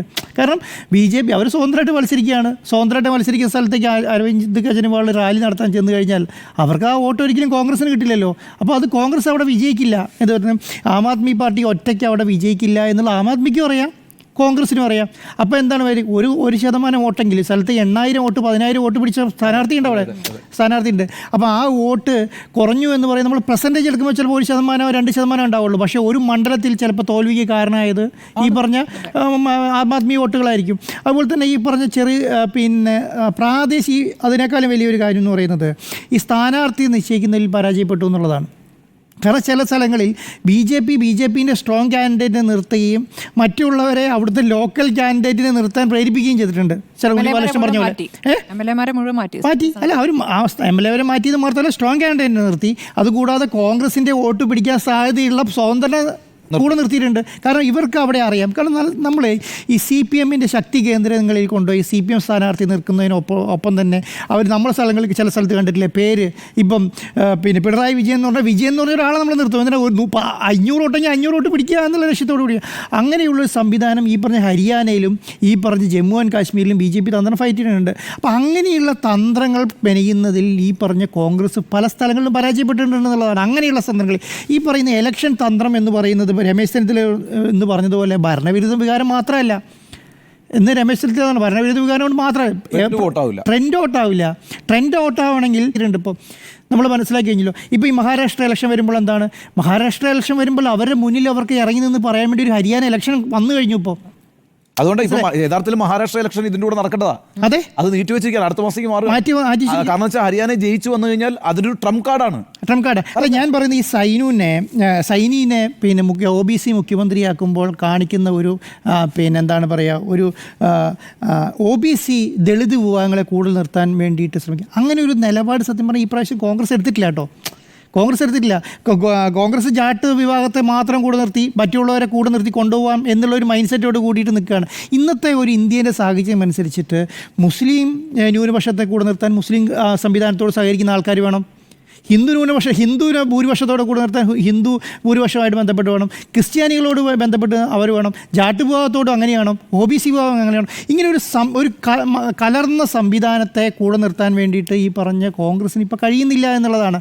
അങ്ങനെയുള്ള നിലപാടുകൾ ഈ പറഞ്ഞ ഈ അടുത്ത കാലത്തായിട്ട് BJPയും കോൺഗ്രസും തമ്മിലുള്ളൊരു വ്യത്യാസം ഞാൻ കാണുന്നത് എന്താണെന്ന് പറഞ്ഞാൽ, BJPക്ക് കാര്യങ്ങൾ തീരുമാനിക്കുന്ന കേന്ദ്ര നേതൃത്വമാണ്. കൂടുതലായിട്ടും കോൺഗ്രസ് നീതിയായിരിക്കും സംസ്ഥാന നേതൃത്വം തീരുമാനിക്കട്ടെ എന്ന് പറയും. നമ്മൾ ഇവിടെ കേട്ടാലും നമ്മൾ ചില ചർച്ചകൾ ഇപ്പോൾ KC വേണുഗോപാലാണെങ്കിലൊക്കെ പറയുന്നത് കേട്ടിട്ടില്ലേ, അത് നമ്മൾ സംസ്ഥാനം തീരുമാനിക്കേണ്ട കേസാണ് എന്നങ്ങ് പറഞ്ഞ് ഒറ്റ വാക്കിൽ അങ്ങ് തള്ളും. പക്ഷേ ഇതിൻ്റെ അകത്ത് എന്താ BJP എടുക്കുന്ന നിലപാടെന്താ, BJP കേന്ദ്രത്തിൽ തീരുമാനത്തിൽ നടപ്പിലാക്കാൻ പറയും. അപ്പോൾ എന്താ പറയുക, ഒരു ആൻസറിൻ്റെ മേലെ ആ പറഞ്ഞ സംവിധാനങ്ങൾ നടപ്പിലാവും. ഇവിടെ ചിലപ്പോൾ നടപ്പിലായെന്നില്ല, ചിലപ്പോൾ ഇവിടെ ഹൂഡേനെ മാത്രം പ്രതീക്ഷിച്ച് നിൽക്കും ആൾക്കാർ. ഈ അങ്ങനെയുള്ള സ്ഥലങ്ങളിൽ നമ്മൾ ഈ ലോക്സഭാ ഇലക്ഷൻ കണ്ടിട്ട് ചില സ്ഥലത്ത് തോറ്റിട്ടുണ്ട്. മധ്യപ്രദേശ് അമൽനാഥിനെ മാത്രം വിശ്വസിച്ചിട്ട് അവർ ജയിപ്പിക്കുമെന്നങ്ങ് വിശ്വസിക്കുകയാണ്. അങ്ങനെ നിലയ്ക്ക് തോറ്റ് അതേ സംവിധാനമാണ് ഇപ്പോൾ ഹരിയാനയിലും സംഭവിച്ചിട്ടുള്ളത്. ഈ ഡൽഹിയോട് ചേർന്ന് കിടക്കുന്ന നഗരപ്രദേശങ്ങളിലൊക്കെ BJPക്ക് നല്ല നേട്ടമാണ്. അല്ല, ഞാൻ ചോദിക്കട്ടെ, ഇപ്പം പറഞ്ഞ കർഷക സമരം എന്ന് നമ്മൾ പറയുന്നുണ്ട്. കർഷക സമരം എന്ന് പറഞ്ഞ സംവിധാനം ഈ പറഞ്ഞ പിന്നെ പാർലമെൻറ്റിൽ നടന്നിട്ടില്ല. കഴിഞ്ഞ പ്രാവശ്യം നടന്നെങ്കിൽ കഴിഞ്ഞ പ്രാവശ്യം കേന്ദ്ര സർക്കാരിനെതിരെ ശക്തമായ നിലപാടുകൾ സ്വീകരിച്ചിട്ട് ഈ പറഞ്ഞ കർഷകരാണെങ്കിലും ഈ പറഞ്ഞ അഗ്നിവീർ സമരമാണെങ്കിലും ഈ പറഞ്ഞ ഗുസ്തി താരങ്ങളുടെ സമരമാണെങ്കിലും വലിയ രീതിയിലുള്ള സമരം നടന്നു. അതിനുശേഷം എന്താണ്, കേന്ദ്ര സർക്കാർ അധികാരത്തിന് വന്നതിന് ശേഷം ഈ പറഞ്ഞ ഒരു കാര്യങ്ങളും നടന്നിട്ടില്ല അങ്ങനെയുള്ള കാര്യങ്ങളിൽ. അപ്പം ഈ നമ്മളിപ്പം ജയത്തെ ജയമായിട്ടേയും തോൽവിനെ തോൽവിയായിട്ട് നമ്മൾ കാണില്ലെന്നേ. ജയിച്ചാൽ നമ്മൾ ജയിച്ചു എന്ന് തന്നെ പറയണം. അതിന് നമ്മൾ ജയിച്ചിട്ടില്ല, അത് ഞാൻ ഒരിക്കലും വിശ്വസിക്കുന്നില്ല ഈ പറഞ്ഞ EVM-നെ മോശക്കാരായ. കാരണം അങ്ങനെയാണെങ്കിൽ EVM-നെ മോശക്കാരാണെങ്കിൽ 9 മണി വരെ ഈ സംവിധാനം ഉണ്ട് എന്ന് വിശ്വസിക്കാൻ പറ്റില്ലല്ലോ. 284 സീറ്റ് കിട്ടിയും കോൺഗ്രസിനെ കിട്ടിയെന്ന് പറയാൻ പറ്റില്ലല്ലോ. പക്ഷേ ഞാൻ ചോദിക്കുന്ന ലോകസഭയിലേക്ക് വോട്ട് സീറ്റ് കൂട്ടാനാണോ നോക്കുക, ഒരു പിന്നെ സ്റ്റേറ്റ് പിടിച്ചെടുക്കാനാണോ നോക്കുക? ഞാനതൊരിക്കലും വിശ്വസിക്കുന്നില്ല. അങ്ങനെ ഒരു നിലപാടിലേക്ക് ജയിച്ചാൽ ജയിച്ചു, അതിന് നമുക്ക് പാളിച്ച് പറ്റിയിട്ടുണ്ട്. ഇതിൽ നിന്നെങ്കിലും പാഠം പഠിക്കാൻ പറ്റണം കോൺഗ്രസ്സിന്. ഇതിൽ നിന്ന് പാഠം പഠിച്ചിട്ട് ഈ പറഞ്ഞ മഹാരാഷ്ട്രയിലും ഇനി വരും തിരഞ്ഞെടുപ്പുകളിലെല്ലാം കൈകാര്യം ചെയ്യാൻ പറ്റണം. എപ്പോഴും കോൺഗ്രസ് ചെയ്യേണ്ടതെന്ന് പറയുന്നത് അവരുടെ കൂടെ നിൽക്കുന്ന ചെറിയ ഘടകകക്ഷിയായിട്ട് 1% ആയിക്കോട്ടെ 0.5% ആയിക്കോട്ടെ ആ 0.5% ഭിന്നിച്ച് പോകാതിരിക്കാനുള്ള നിലപാട് ഇനിയെങ്കിലും സ്വീകരിക്കണം. അതിന് കണ്ടുപഠിക്കേണ്ടത് ഞാൻ പറയുന്നത് എപ്പോഴും ഈ DMK-നെ തന്നെയാണ്. ഒരു പ്രാദേശിക കക്ഷിയായിട്ട് ഇതുവരെ ഒരു MLA-യിലേക്ക് കയറാൻ പറ്റുന്നില്ല, ഒരു പഞ്ചായത്തിലേക്ക് പോലും കയറ്റാൻ വേണ്ടി അവർ സമ്മതിക്കുന്നില്ല. കാരണം അതിൻ്റെ ഒരു റിസ്ക് അവർ എടുക്കുന്നില്ല എന്നുള്ളതാണ്. അത് ആ സംവിധാനം കോൺഗ്രസ് നാഷണൽ ലെവലിലേക്ക്, പിന്നെ നാഷണൽ ലെവലിൽ പാർട്ടിക്ക് നിലപാട് വേണം. സ്റ്റേറ്റ് അടിസ്ഥാനത്തിലല്ല പാർട്ടിക്ക് നിലപാട്. ഇന്ത്യയിൽ എങ്ങനെ ഭരിക്കണമെന്നോ രാഹുൽ ഗാന്ധിയാണോ തീരുമാനിക്കുന്നത്? രാഹുൽ ഗാന്ധിക്ക് നിലപാട് വേണം. KC വേണുഗോപാലാണോ പിന്നെ ജനറൽ സെക്രട്ടറി, സംഘടനാ ജനറൽ സെക്രട്ടറി KC വേണുഗോപാൽ തന്നെ. അത് ഇന്ത്യക്ക് വേണ്ടി മൊത്തമുള്ള നിലപാടായിരിക്കണം. അത് ഈ പറയുന്ന അമിത്ഷായും ഈ പറയുന്ന മോഡിയും ഈ പറഞ്ഞ JP നദ്ദയും എടുക്കുന്നത് പോലെയുള്ള നിലപാടുകൾ എടുത്ത് പോകാൻ ഇനിയും തീരുമാനിച്ചിട്ടില്ല. തീരുമാനത്തിൽ വിട്ടുകൊടുക്കരുത്. അങ്ങനെ വിട്ടുകൊടുക്കാൻ പാടില്ല ഒരു സ്റ്റേറ്റും. ഇപ്പം ഞാൻ പറയുന്നത് കേരളത്തിൽ വിട്ടുകൊടുക്കാൻ പാടില്ല. ഞാനിപ്പോൾ നമ്മൾ ഈ ഇലക്ഷൻ കേരളത്തിൽ വരികയാണെങ്കിൽ കേരളത്തിലുള്ളത് കേന്ദ്രത്തെ നിലപാട് വേണം. ഇതിങ്ങനെയാണ് പോകേണ്ടത്. കർണാടകയിൽ മത്സരിക്കും, കർണാടകയ്ക്ക് നിലപാടല്ല, കർണാടകയുടെ നിലപാട് നിലപാടായിരുന്നോട്ടെ. പക്ഷേ അത് മനസ്സിലാക്കി ആരെ എവിടെ പ്ലേസ് ചെയ്യണം എന്നുള്ളത് കേന്ദ്രം തീരുമാനിക്കണം. അങ്ങനെയുള്ള നിലപാടുകൾ സ്വീകരിച്ച് ഇനിയെങ്കിലും കോൺഗ്രസ് മുന്നോട്ട് പോയി ഇത് തന്നെയായിരിക്കും ഇനി അങ്ങോട്ടുള്ള അവസ്ഥ. കഴിഞ്ഞ ലോക്സഭാ ഇലക്ഷനിൽ ഒരു പാഠവും കോൺഗ്രസ് പഠിച്ചിട്ടില്ല എന്നുള്ളതാണ് എനിക്കിതെന്ന് മനസ്സിലാക്കുന്നത്. അതുകൊണ്ട് ഇത് ചോദിച്ചു വാങ്ങിയ തോൽവി തന്നെയാണ്. ഇത് പിന്നെ BJPയുടെ പെർഫോമൻസ് കൊണ്ടല്ല BJPയോട് ജയിച്ചിരിക്കുന്നത്, കോൺഗ്രസ് ചോദിച്ചു വാങ്ങിയ തോൽവി തന്നെയാണെന്ന് എൻ്റെ അഭിപ്രായം. നമുക്ക് ഈ ജാട്ട് സമുദായക്കാർക്ക് ഹൂഡ ഭൂരിപക്ഷം സീറ്റുകളും വീതം വെച്ചു. കുമാരി ഷെൽജ, രൺദീപ് സുർജേവാല തുടങ്ങിയ പ്രമുഖ നേതാക്കൾ പൂർണ്ണമായി അവഗണിക്കപ്പെട്ടു. 9 സീറ്റുകൾ മാത്രമാണ് ദളിത് വിഭാഗങ്ങൾക്കിടയിൽ വലിയ സ്വാധീനമുള്ള ഷെൽജയ്ക്ക് അനുവദിച്ചു കൊടുത്തത്. ഷെൽജ ആവശ്യപ്പെട്ടതിൽ 9 സീറ്റ് മാത്രമാണ് കൊടുത്തത്. എന്നിട്ട് ഈ ജാട്ട് മേഖലയിൽ എന്ത് സംഭവിച്ചു? 17 ഇടത്ത് 11 സ്ഥലങ്ങളിലും BJPക്കാണ് മുൻതൂക്കമുണ്ടായത്. നിങ്ങൾ നോക്കേണ്ടത് ഇപ്പം ഈ മാർച്ചിലാണല്ലോ മനോഹർലാൽ ഖട്ടറിനെ മാറ്റുന്നത്. മനോഹർലാൽ ഖട്ടർ എന്ന് പറഞ്ഞാൽ അവിടുത്തെ പഞ്ചാബി ഖത്രി എന്ന് പറയുന്ന സമുദായത്തിൻ്റെ നേതാവാണ്. ഏതാണ്ട് 14% വരും ഈ പഞ്ചാബി ഖത്രി സമുദായം. 14% വരുന്ന പഞ്ചാബി ഖത്രി സമുദായത്തിൽ നിന്നുള്ള ഒരു പ്രധാനപ്പെട്ട നേതാവായ മനോഹർലാൽ ഖട്ടറിനെ 2014 മുഖ്യമന്ത്രിയാക്കുന്നു, അല്ലേ? അതിനുശേഷം 2019 അദ്ദേഹത്തെ മുഖ്യമന്ത്രിയാക്കുന്നു. ഈ 6 മാസം മുമ്പാണ് അദ്ദേഹത്തെ ആ സ്ഥാനത്ത് നിന്ന് മാറ്റുന്നത്. ഖട്ടറിനെ മാറ്റുക എന്ന് പറഞ്ഞാൽ ഹരിയാനയിൽ BJPയുടെ നട്ടലെന്ന് പറയുന്നത് ഖട്ടർ എന്നുള്ള നേതാവാണ്. ആ നേതാവിനെയാണ് അവർ മാറ്റിയത്. എന്നിട്ട് എന്താ ചെയ്തത്? അവർ സൈനിയെ കൊണ്ടിരുന്നു. ഈ സൈനി എന്ന് പറയുന്നത് OBC വിഭാഗമാണ്. സൈനി എന്ന് പറയുന്നത് തന്നെ 5%, ആ OBCയിൽ തന്നെ 5% ഉള്ള ഒരു ജാതി വിഭാഗമാണ്. വളരെ പ്രോമിനൻ്റ് ആണ് അവർ. നോക്കൂ, അത്തരത്തിൽ വലിയൊരു തീരുമാനം BJP അവിടെ എടുക്കുന്നുണ്ട്. ഖട്ടറിനെ പോലെ ഒരു വളരെ പ്രധാനപ്പെട്ട നേതാവിനെ മാറ്റുന്നു. സാഹിബ് സിംഗ് സൈനിയെ പോലെയുള്ള വളരെ ജൂനിയർ ആയിട്ടുള്ള ഒരു നേതാവിനെ അവിടേക്ക് റീപ്ലേസ് ചെയ്യുന്നു. ആ ധൈര്യം എന്ന് പറയുന്നത് BJP കേന്ദ്ര നേതൃത്വത്തിന് അവിടെ കാണിക്കാൻ പറ്റി, ഹരിയാനയിൽ കാണിക്കാൻ പറ്റി. ഇവിടെ നോക്കിക്കേ, ഭൂപീന്ദർ സിംഗ് ഹൂഡ എന്ന് പറഞ്ഞാൽ 77 വയസ്സുള്ളൊരു നേതാവാണ്. ഞാൻ സമ്മതിക്കുന്നു, ഹൂഡയ്ക്ക് അവിടെ ജാട്ട് സമുദായത്തിനുള്ളിൽ വലിയ സ്വാധീനമുള്ള നേതാവ് തന്നെയാണ്. പക്ഷെ നിങ്ങളൊന്ന് നോക്കണം, കുമാരി ഷെൽജ അവിടുത്തെ ദളിത് മുഖമാണ്. 5 തവണയായിട്ട് അവിടെ ലോക്സഭയിൽ ജയിച്ചു വരുന്നൊരു നേതാവാണ്. തുടർച്ചയായിട്ട് 5 തവണയായിട്ട് അവർ വിജയിച്ചു വന്നുകൊണ്ടിരിക്കുന്ന ഒരു നേതാവാണ്. ഈ തെരഞ്ഞെടുപ്പിൻ്റെ സമയത്ത് സ്ഥാനാർത്ഥി നിർണ്ണയത്തിൽ കുമാരി ഷെൽജയുടെ അഭിപ്രായങ്ങൾക്ക് വേണ്ടത്ര പ്രാധാന്യം ഹൂഡ കൊടുത്തിട്ടില്ല എന്ന് മാത്രവുമല്ല, അവർ വലിയ ഫൈറ്റിലേക്ക് പോവുകയും ഒരു ഘട്ടത്തിൽ കുമാരി ഷെൽജ BJPയിലേക്ക് പോകുന്നു എന്നുള്ളൊരു പ്രചാരണം വരെ ഉണ്ടായി. അതൊന്നും പരിഹരിക്കാൻ കേന്ദ്ര നേതൃത്വത്തിന് കഴിഞ്ഞില്ല. നിങ്ങൾ വെറുതെ ഒന്ന് ആലോചിച്ച് നോക്കൂ, ഈ ഭൂപീന്ദർ സിംഗ് ഹൂഡയെ പോലെ ഒരാളെ മാറ്റി നിർത്തിയിട്ട് കുമാരി ഷെൽജയെയാണ് നിങ്ങളൊരു മുഖമായി കാണിക്കുന്നതെന്ന് വിചാരിക്കുക. അവിടെ അതൊരു ദളിത് മുഖമാണ്. സ്വാഭാവികമായിട്ടും അങ്ങനെ ഒരു ദളിത് മുഖം വരുമ്പോൾ OBCയും അതിനെ പിന്തുണയ്ക്കാനുള്ള സാധ്യതയുണ്ട്. അതിനോടൊപ്പം തന്നെ ഒരു വനിത മുഖ്യമന്ത്രിയാകുന്നു എന്നുള്ളൊരു വെല്ലുവിളി വരുന്നു. അങ്ങനെയാകുമ്പോൾ ഈ ഫാക്ടേഴ്സ് എല്ലാം വർക്ക് ചെയ്യും. അതായത് ഈ കർഷക സമരം വർക്ക് ചെയ്യും, ഗുസ്തി താരങ്ങളുടെ പ്രശ്നങ്ങൾ വർക്ക് ചെയ്യും, ആൻറ്റി ഇൻകംബൻസി വർക്ക് ചെയ്യും. ഇവിടെ എന്താ സംഭവിച്ചതെന്ന് വെച്ചാൽ ഹുഡയെ പോലെയുള്ള ഒരാളെ അയാളുടെ ജാട്ട് വോട്ട് ബാങ്കിൽ പൂർണ്ണമായും വിശ്വസിച്ചുകൊണ്ട് 77 വയസ്സുള്ള ആ മനുഷ്യനെ പിടിച്ച് ഫ്രണ്ടിൽ നിന്ന് നിർത്തിയിട്ട് അയാൾ പറയുന്ന ആളുകൾക്ക് സ്ഥാനാർത്ഥിത്വവും കൊടുത്തിട്ട് ഒടുവിൽ സംഭവിച്ചത് എന്താണെന്ന് വെച്ചാൽ അയാളുടെ സമുദായവും കൂടെ നിന്നില്ല, ദളിത് സമുദായവും കൂടെ നിന്നില്ല. ആകപ്പാടെ അവിടെ ഒരു കുഴമറിച്ചിലുണ്ടായി എന്നുള്ളതാണ് കോൺഗ്രസിനെ സംബന്ധിച്ചിടത്തോളം അവിടെ വലിയ തിരിച്ചടിയായിട്ടുള്ളത്. അത് കോൺഗ്രസ് പഠിക്കേണ്ട കാര്യമാണ്. ഒരു കാര്യം കൂടി ഞാൻ പറഞ്ഞേക്കാം, അത് ശ്രീ ആൻഡ്രൂ ഓഗസ്റ്റിൻ പറഞ്ഞ കാര്യമാണ്. നോക്കൂ, ഈ ലോക്സഭാ തെരഞ്ഞെടുപ്പിൽ കോൺഗ്രസ് കൈയച്ചാണ് സഖ്യമുണ്ടാക്കിയത്, അല്ലേ? അവർക്ക് സാധ്യതയുള്ള സ്ഥലങ്ങൾ പോലും അവർ സാക്രിഫൈസ് ചെയ്തു. അതിൻ്റെ ഗുണം എന്താ? കോൺഗ്രസിന് 100 സീറ്റിലെത്താൻ പറ്റി. കോൺഗ്രസിൻ്റെ മറ്റ് ഘടകകക്ഷികൾക്കൊക്കെ പെർഫോം ചെയ്യാൻ പറ്റി. അവർക്ക് സ്വാധീനമുള്ള എല്ലാ സ്ഥലത്തും കോൺഗ്രസ് ആണ് വിട്ടുവീഴ്ച ചെയ്തത്. അതൊരു നല്ല മാതൃകയായിരുന്നു. നമ്മൾ പലതവണ ഇവിടെയിരുന്ന് പ്രശംസിച്ചിട്ടുള്ളതാണ്. കോൺഗ്രസ്, പ്രത്യേകിച്ച് രാഹുൽ ഗാന്ധി എടുക്കുന്ന ആ വളരെ വിട്ടുവീഴ്ചയോടുള്ള മനോഭാവം നിശ്ചയമായും ഇന്ത്യ സഖ്യത്തിൻ്റെ കരുത്ത് പകരും എന്നുള്ളത്. ഡൽഹിയിൽ പോലും വലിയ വിട്ടുവീഴ്ചയാണല്ലോ കോൺഗ്രസ് ചെയ്തത്. എന്നാൽ ഹരിയാനയിൽ ഹൂഡ പറയുന്നിടത്ത് എന്താ ഹൂഡ പറഞ്ഞത്? 10 വർഷത്തെ ഭരണത്തിനെതിരായിട്ടുള്ള ആൻറ്റി ഇൻകംബൻസി, കർഷക സമരത്തിൻ്റെ പ്രശ്നങ്ങൾ, എല്ലാ വീടുകളിലും വിള ഇൻഷുറൻസും, വിളയ്ക്ക് അവർ പണിയെടുത്തിട്ട് ഉൽപ്പാദിപ്പിക്കുന്ന ഉൽപ്പന്നങ്ങൾ വിറ്റഴിക്കാൻ കഴിയുന്നില്ല. ആ ഉൽപ്പന്നങ്ങൾ കേടാവുമ്പോൾ അതിൻ്റെ ഇൻഷുറൻസ് കിട്ടുന്നില്ല, അതിന് മിനിമം താങ്ങുവില കിട്ടുന്നില്ല. സ്വാഭാവികമായിട്ടും കർഷകർ വളരെ കൂടുതലുള്ള ആ പ്രദേശത്ത് അങ്ങനൊരു വികാരം സർക്കാരിനെതിരാകുമല്ലോ. അത് പിന്നെ സ്വാഭാവികമല്ലേ, അത് വിശ്വസിക്കുകയും ചെയ്യുമല്ലോ നമ്മൾ. അതേപോലെ ഗുസ്തി താരങ്ങളുടെ പ്രശ്നങ്ങൾ, അൺഎംപ്ലോയ്മെൻറ്റിൻ്റെ പ്രശ്നം, ഈ ആൻറ്റി ഇൻകംബൻസി, ഇതൊക്കെ ഉള്ളപ്പം കോൺഗ്രസ് ഇനി ഒരു സഖ്യകക്ഷിയെ വേണ്ടെന്നേ, നമുക്ക് ഒറ്റയ്ക്ക് നേടാവുന്നതേ ഉള്ളൂ. അതുകൊണ്ട് ആം ആദ്മി പാർട്ടിയോട് ഇനി ഒരു വിട്ടുവീഴ്ചയും ചെയ്യേണ്ട, ആം ആദ്മി പാർട്ടിയോട് 5 സീറ്റും കണ്ടാ ചോദിച്ചത്, അതൊന്നും കൊടുക്കണ്ട എന്നുള്ള തീരുമാനത്തിൽ എത്തുകയാണ് ചെയ്തത്. അത് ഹൂഡയിൽ വിശ്വസിച്ചുകൊണ്ട് കേന്ദ്ര നേതൃത്വം അങ്ങനെ എത്തുകയാണ് ചെയ്തത്. അപ്പോൾ എന്താ സംഭവിച്ചതെന്ന് വെച്ചാൽ, താങ്കൾ നേരത്തെ പറഞ്ഞ പോലെ 1% വോട്ട് അല്ലെങ്കിൽ 1.5% വോട്ട് എന്ന് പറയുന്നത് എൻ്റയർ സ്റ്റേറ്റിലാണ്. പക്ഷേ ചില മണ്ഡലങ്ങളിൽ അവർക്ക് ഇപ്പോൾ 10,000 വോട്ടിൻ്റെ കാര്യം ഞാൻ പറഞ്ഞില്ലേ, ആം ആദ്മി പാർട്ടി ഒറ്റയ്ക്ക് പിടിച്ചൊരു മണ്ഡലം 10,000 വോട്ടിൻ്റെ ഭൂരിപക്ഷമാണ്. 10,000 വോട്ടാണ് ആം ആദ്മി പാർട്ടി പിടിച്ചത്, 11,123 വോട്ടം കണ്ട്. അതിനേക്കാളും കുറവ് വോട്ടിനാണ് അവിടെ പിന്നെ BJP വിജയിച്ചിരിക്കുന്നത്, അഥവാ കോൺഗ്രസ് തോറ്റിരിക്കുന്നത്. 1 സീറ്റ് പോയല്ലോ.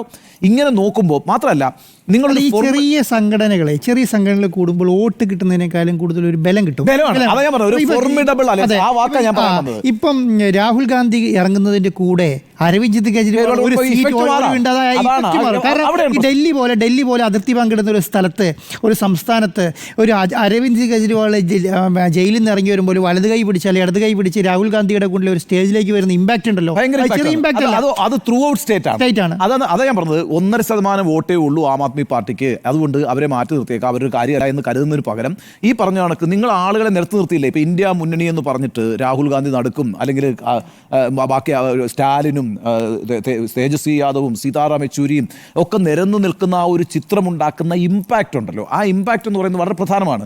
അത് തെരഞ്ഞെടുപ്പിൽ വളരെ പ്രധാനമാണ്. അതാണ് താങ്കൾ ഇപ്പോൾ പറഞ്ഞത്, അതാണ് ഞാൻ പറയാൻ ഉദ്ദേശിച്ചത്. ആ ബലം ഒരു എന്താ പറയുക, ഒരു ശക്തി പ്രകടനം നമ്മൾ പറയത്തില്ലേ, അത് കാണിക്കാനുള്ള അവസരം ഉണ്ടായിരുന്നു. അതാണ് ആ വിട്ടുവീഴ്ചയൊക്കെ ചെയ്തില്ല എങ്കിൽ വലിയ പ്രശ്നമാണ്. ഇനിയിപ്പോൾ നമുക്ക് മഹാരാഷ്ട്ര ഇലക്ഷനിലേക്ക് നമുക്ക് തിരിച്ചെത്തിയാലോ? കുറച്ച് സമയം കൂടിയുള്ളൂ ഈ വിഷയത്തിൽ തന്നെ നിൽക്കാൻ. ഫലം വിശകലനം ചെയ്യുമ്പോൾ കശ്മീരിലേക്ക് കൂടി പോകേണ്ടതാണ്. ഒമർ അബ്ദുള്ളയുടെ ഗംഭീര വിജയം, ഒരു ഘട്ടത്തിൽ അദ്ദേഹം മത്സരത്തിനേ ഇല്ല എന്നൊക്കെ, തെരഞ്ഞെടുപ്പിൽ നിൽക്കുന്നില്ല എന്നൊക്കെ പറഞ്ഞ ഒരു ഘട്ടമൊക്കെ ഉണ്ടായിരുന്നു. അതിനുശേഷം ഇതൊരു ഗംഭീര വിജയമാണല്ലോ നേടിയിരിക്കുന്നത്. ഈ സഖ്യം എന്ന് പറയുന്നത് വലിയ നേട്ടമുണ്ടാക്കുന്നത് മാത്രമല്ല, തീവ്ര നിലപാടുള്ളവർ പരാജയപ്പെടുന്നു എന്നുള്ളത് കൂടിയാണ് ഇത്. വളരെ പ്രധാനപ്പെട്ട കാര്യം വെച്ചാൽ അവിടെയും പെർഫോം ചെയ്തത് നാഷണൽ കോൺഫറൻസ് ആണ് പെർഫോം ചെയ്തത്. വേണ്ടത്ര കോൺഗ്രസ് പെർഫോം ചെയ്തിട്ടില്ല. 6 സീറ്റേ ഉള്ളൂ. ഇപ്പോൾ അവസാനം ഞാൻ നോക്കുമ്പോൾ 6 സീറ്റാണ് കോൺഗ്രസിന് അവിടെ നേടിയിരിക്കുന്നത്. കഴിഞ്ഞ പ്രാവശ്യം അവർക്ക് 12 സീറ്റ് ഉണ്ടായിരുന്നു 2014 നടന്ന തെരഞ്ഞെടുപ്പിൽ. അവിടുന്ന് അവരുടെ 2 ഇലക്ഷനും പിന്നെ കോൺഗ്രസിനെ കൈവിട്ടിട്ടുള്ള, ഈ 2 സ്റ്റേറ്റിന്റെ ഇലക്ഷനും കോൺഗ്രസിനെ കൈവിട്ടിട്ട് തന്നെയുള്ള കേട്ടോ. അതെ, അല്ല, പക്ഷേ ജമ്മു കാശ്മീരിൽ കോൺഗ്രസ് ഒരു ഫോഴ്സ് അല്ല. മാത്രമല്ല അവിടെ ഇപ്പോൾ ഈ പറയുന്ന ഗുലാം നബി ആസാദിനെ പോലെയൊക്കെയുള്ള അവരുടെ പ്രധാനപ്പെട്ട രാഷ്ട്രീയ മുഖം ആ പാർട്ടി വിട്ടുപോയി, അയാളൊരു പാർട്ടി ഉണ്ടാക്കി. അപ്പോൾ അങ്ങനെയൊക്കെയുള്ള തിരിച്ചറികൾ കോൺഗ്രസ് അവിടെ നേരിട്ടുണ്ട്. ജമ്മുവിൽ ഒരു രാഷ്ട്രീയം മുന്നോട്ട് വെച്ചുകൊണ്ട് അവിടെ പ്രചാരണത്തിൽ ഇറങ്ങേണ്ടിയിരുന്നു ജമ്മുവിൽ കാര്യമായിട്ട്. അതെ, ശരിയാണ്. പക്ഷെ ഒന്ന് ആലോചിച്ച് നോക്കൂ സ്മൃതി, നമ്മൾ അറിയേണ്ട ഒരു കാര്യം വെച്ചാൽ ജമ്മു കാശ്മീർ നമ്മൾ പറയുമ്പോൾ ജമ്മുവും കാശ്മീരും 2 റീജിയൻ തന്നെയാണ്, 2 സ്വഭാവത്തിലുള്ള റീജിയനാണ്. കാശ്മീർ വാലി എന്ന് പറയുന്നത് മുസ്ലിം ഡോമിനേറ്റഡ് ആയിട്ടുള്ള സ്ഥലമാണ്. ജമ്മു എന്ന് പറയുന്ന പ്രദേശം ഹിന്ദു പോപ്പുലേഷന് വലിയ മെജോറിറ്റി ഉള്ള ഒരു സ്ഥലവുമാണ്. അവിടെ ഈ ഹിന്ദു മുസ്ലിം ഡിവൈഡ് എന്ന് പറയുന്നത് വളരെ സ്ട്രോങ് ആണ്. അപ്പോൾ അവിടെ ഈ പറയുന്ന ഹിന്ദു വോട്ട് നല്ല രീതിയിൽ സമാഹരിക്കാൻ BJPക്ക് കഴിയും. BJP അവിടെ നിന്ന് കാശ്മീരിലേക്ക് കൂടി എക്സ്റ്റെൻഡ് ചെയ്താൽ മാത്രമേ ജമ്മു കാശ്മീരിൽ BJPക്ക് ഭരിക്കാൻ കഴിയുള്ളൂ. അത് തൽക്കാലം സാധ്യമല്ല. കഴിഞ്ഞ പ്രാവശ്യം അവർക്ക് ആ ഭരണം സാധ്യമായത് 23 സീറ്റ് BJPക്ക് 25 സീറ്റ് ജമ്മുവിൽ നിന്ന് മാത്രം കിട്ടി. ആ സീറ്റ് തന്നെയാണ് ഇപ്രാവശ്യം അവർക്ക് കിട്ടിയിരിക്കുന്നത്. 28 സീറ്റ് PDPക്ക് കിട്ടിയിരുന്നു കാശ്മീർ വാലിയിൽ നിന്ന്. സ്വാഭാവികമായിട്ടും അവരുമായിട്ടൊരു സഖ്യം ഉണ്ടാക്കാൻ BJPക്ക് കഴിഞ്ഞതുകൊണ്ടാണ് 2014 അവിടെ പിന്നെ മെഹബൂബ മുഫ്തിയുടെ BJP കൂടി സഖ്യത്തിലുള്ള സർക്കാർ വന്നത്. എന്നാൽ എന്താ സംഭവിച്ചത്? PDP എന്നൊരു പാർട്ടി ആ സഖ്യത്തോടുകൂടി ഇല്ലാതായിപ്പോയി എന്നുള്ളതാണ്. ഇപ്രാവശ്യം എത്ര സീറ്റാണ്? 3 സീറ്റ് അല്ലേ? PDPക്ക് 3 സീറ്റാണ് കിട്ടിയിരിക്കുന്നത്. 3-4 സീറ്റേ ഉള്ളൂ PDPക്ക്. ആ പാർട്ടി മെഹബൂബയുടെ മകൾ തന്നെ തോറ്റുപോയി അവിടെ മത്സരിച്ചിട്ട്. അപ്പോൾ പിന്നെ മെഹബൂബ തന്നെ കഴിഞ്ഞ 2 ലോക്സഭാ തെരഞ്ഞെടുപ്പിലും തോറ്റു. 2019 തെരഞ്ഞെടുപ്പിലും തോറ്റു, 2024 തെരഞ്ഞെടുപ്പിലും തോറ്റു. അപ്പം BJPയുമായി സഖ്യം ചെയ്തു എന്ന ഒറ്റ കാരണത്താൽ PDP വലിയ രീതിയിൽ അവിടെ തകർച്ച നേരിട്ടു. അതിന്റെ ഗുണം മുഴുവൻ ഉണ്ടായത് നാഷണൽ കോൺഫറൻസിനാണ്. അപ്പോൾ ജമാഅത്തെ ഇസ്ലാമിയും റഷീദ് എഞ്ചിനീയറുടെ AIP എന്നുള്ള പാർട്ടിയും ആ 2 പാർട്ടികളും കൂടി സഖ്യത്തിലായിരുന്നു. ജമാഅത്തെ ഇസ്ലാമി അങ്ങനെ പബ്ലിക്കായിട്ട് മത്സരിച്ചിട്ടില്ല, സ്വതന്ത്രം നിർത്തിയിട്ട് അങ്ങനെ ഒരു സഖ്യം ഉണ്ടായിരുന്നു. അവർ നിലംപരിശായി. അപ്പൊ അങ്ങനെ നോക്കുമ്പോൾ കൊടുക്കുന്ന ഒരു സന്ദേശമുണ്ട്, കശ്മീരിൽ നിന്നുള്ള സന്ദേശം അതാണ്. ആ രൂപത്തിലാണല്ലോ BJP അവതരിപ്പിക്കുന്നത്. മാത്രമല്ല ഈ പറയുന്ന റഷീദ് എഞ്ചിനീയറിനെ സംബന്ധിച്ചൊരു വലിയ സംശയം കൂടി കശ്മീരി ജനങ്ങൾക്കിടയിൽ ഉണ്ടായി. എന്താണ്? റഷീദ് എഞ്ചിനീയർ കഴിഞ്ഞ ലോക്സഭാ തെരഞ്ഞെടുപ്പിൽ ജയിലിൽ കിടന്നുകൊണ്ടാണ് മത്സരിച്ചത്. വലിയ വോട്ടിനാണ് ഒമർ അബ്ദുള്ളയെ തോൽപ്പിച്ചത്. 2 ലക്ഷം വോട്ടിനും കണ്ടാണ്. അത്രയും വലിയ ഇമ്പാക്ട് ഉണ്ടാക്കിയ ആളാണ്. 6 മാസം മുമ്പ് അത്രയും വലിയ ഇമ്പാക്ട് ജമ്മു കാശ്മീരിൽ ഉണ്ടാക്കിയ ഒരു നേതാവാണ് ചിന്ന ഭിന്നമായി പോയത് ആ പാർട്ടിയുടെ 6 മാസം കഴിയുമ്പോൾ. അതിപ്പോൾ നമ്മൾ ഈ ഹരിയാന നോക്കിയാൽ JJP അങ്ങനെയാണ്. JJP എന്ന് പറഞ്ഞൊരു പാർട്ടിയുടെ പൊടി പോലും ഇല്ല കണ്ടുപിടിക്കാൻ എന്നുള്ള അവസ്ഥയായി. അപ്പം ആ റഷീദ് എഞ്ചിനീയർ പാർട്ടിയും ജമാഅത്തെയും കൈകോർത്തെങ്കിൽ പോലും നാഷണൽ കോൺഫറൻസിന്റെ പിന്നിൽ ഉറച്ചു നിന്നു എന്നുള്ളതാണ് കാശ്മീരിൻ്റെ ഒരു സവിശേഷത. അതേസമയം മറ്റേ വിഭജനം കൃത്യമായിട്ടുണ്ട്. ഇവിടെ ജമ്മുവിൽ ഈ ഹിന്ദു മുസ്ലിം ഡിവൈഡ് കൃത്യമായിട്ടുണ്ട്. പക്ഷേ BJPക്ക് നിശ്ചയമായും അവിടെയും ആ സീറ്റ് നിലനിർത്താൻ കഴിഞ്ഞു എന്ന് പറയുന്നത് ചെറിയ നേട്ടമല്ല. അതിൻ്റെ കാര്യം ഞാൻ പറയുന്നത്, ഈ തെരഞ്ഞെടുപ്പിലേക്ക് പോകുമ്പോൾ 2019 ഡിസംബറിൽ ഈ പറയുന്ന 370 വകുപ്പ് റിപ്പീൽ ചെയ്തല്ലോ. ആ ആർട്ടിക്കിൾ 370 എന്ന് പറയുന്ന സവിശേഷ പദവി എടുത്തു കളഞ്ഞ തീരുമാനത്തിനു ശേഷവും BJPക്ക് ആ സപ്പോർട്ട് അവിടെ ഉണ്ട് എന്ന് തെളിയിക്കാൻ കഴിഞ്ഞിട്ടുണ്ട്. അല്ലാതെ അവർക്ക് ഒരു സീറ്റ് കുറഞ്ഞിട്ടില്ല. അതുകൊണ്ടാണ് നാഷണൽ കോൺഫറൻസ് പറയുന്നത് രാഹുൽ ഗാന്ധി ജമ്മുവിൽ പോയി പ്രചരണം നടത്തണമെന്ന് പറയുന്നത്. കാരണം PDPക്കെതിരെ ഭയങ്കരമായ വികാരം ഈ പറഞ്ഞ നാഷണൽ കോൺഫറൻസ് ഉണ്ടാക്കാൻ പറ്റി. കാരണം അത് ഈ പറഞ്ഞ BJP ആയിട്ട് പിന്നെ സംഖ്യ ചേർത്തിട്ട് ഇത് ജനങ്ങളെ ചതിച്ചു എന്നുള്ള ഒരു ലെവലിലാണ് അവരവിടെ കൈകാര്യം ചെയ്തുകൊണ്ടിരുന്നത്. അപ്പോൾ അതുകൊണ്ടാണ് ഈ നാഷണൽ കോൺഫറൻസ് അത്രയും വലിയ ഒരു മുന്നേറ്റം അവിടെ നടത്താൻ പറ്റിയത്. പക്ഷേ തിരിച്ച് ഇങ്ങോട്ട് വന്നിട്ടുണ്ടെങ്കിൽ ജമ്മുവിലേക്ക് വന്നാൽ ജമ്മുവിൽ കോൺഗ്രസിനോട് പിന്നെ കുറച്ചുകൂടെ അനുകൂല നിലപാട് സ്വീകരിക്കേണ്ട സ്ഥലമായിരുന്നു. അവിടെ കുറച്ച് പ്രചാരണം കുറഞ്ഞു പോയി എന്നുള്ള നിലപാട്. അതുകൊണ്ടാണ് എനിക്ക് തോന്നുന്നു 12 സീറ്റിൽ നിന്ന് 6 സീറ്റായിട്ട് കുറഞ്ഞു അല്ലേ ഇപ്പോൾ? അതെ അതെ 6 സീറ്റ്. മാത്രമല്ല നോക്കൂ, ഇപ്പം അവർക്ക് ജമ്മു കാശ്മീരിൽ കോൺഗ്രസിനുണ്ടായ ഏറ്റവും വലിയ തിരിച്ചടി എന്ന് പറയുന്നത് കാശ്മീരിൽ നിന്നുള്ള കോൺഗ്രസിന്റെ ഏറ്റവും പ്രധാനപ്പെട്ട ലീഡർ ആരാണ്? അവിടുത്തെ മുഖം ആരാണ്? ഗുലാം നബി ആസാദാണ്. ഗുലാം നബി ആസാദിനെ പോലൊരു നേതാവ് കോൺഗ്രസിനകത്തൊരു ഇൻഫൈറ്റ് ഉണ്ടാക്കുകയും അതിൻ്റെ ഭാഗമായി പുറത്തു പോവുകയും അദ്ദേഹത്തിൻ്റെ ഒരു ആസാദ് പാർട്ടി ഉണ്ടാക്കുകയും ചെയ്തു. ആ ആസാദ് പാർട്ടി അധികം സീറ്റുകളൊന്നും മത്സരിച്ചില്ല, 13 സീറ്റിലും കണ്ടാണ് മത്സരിച്ചെന്നാണ് ഞാൻ ഓർക്കുന്നത്.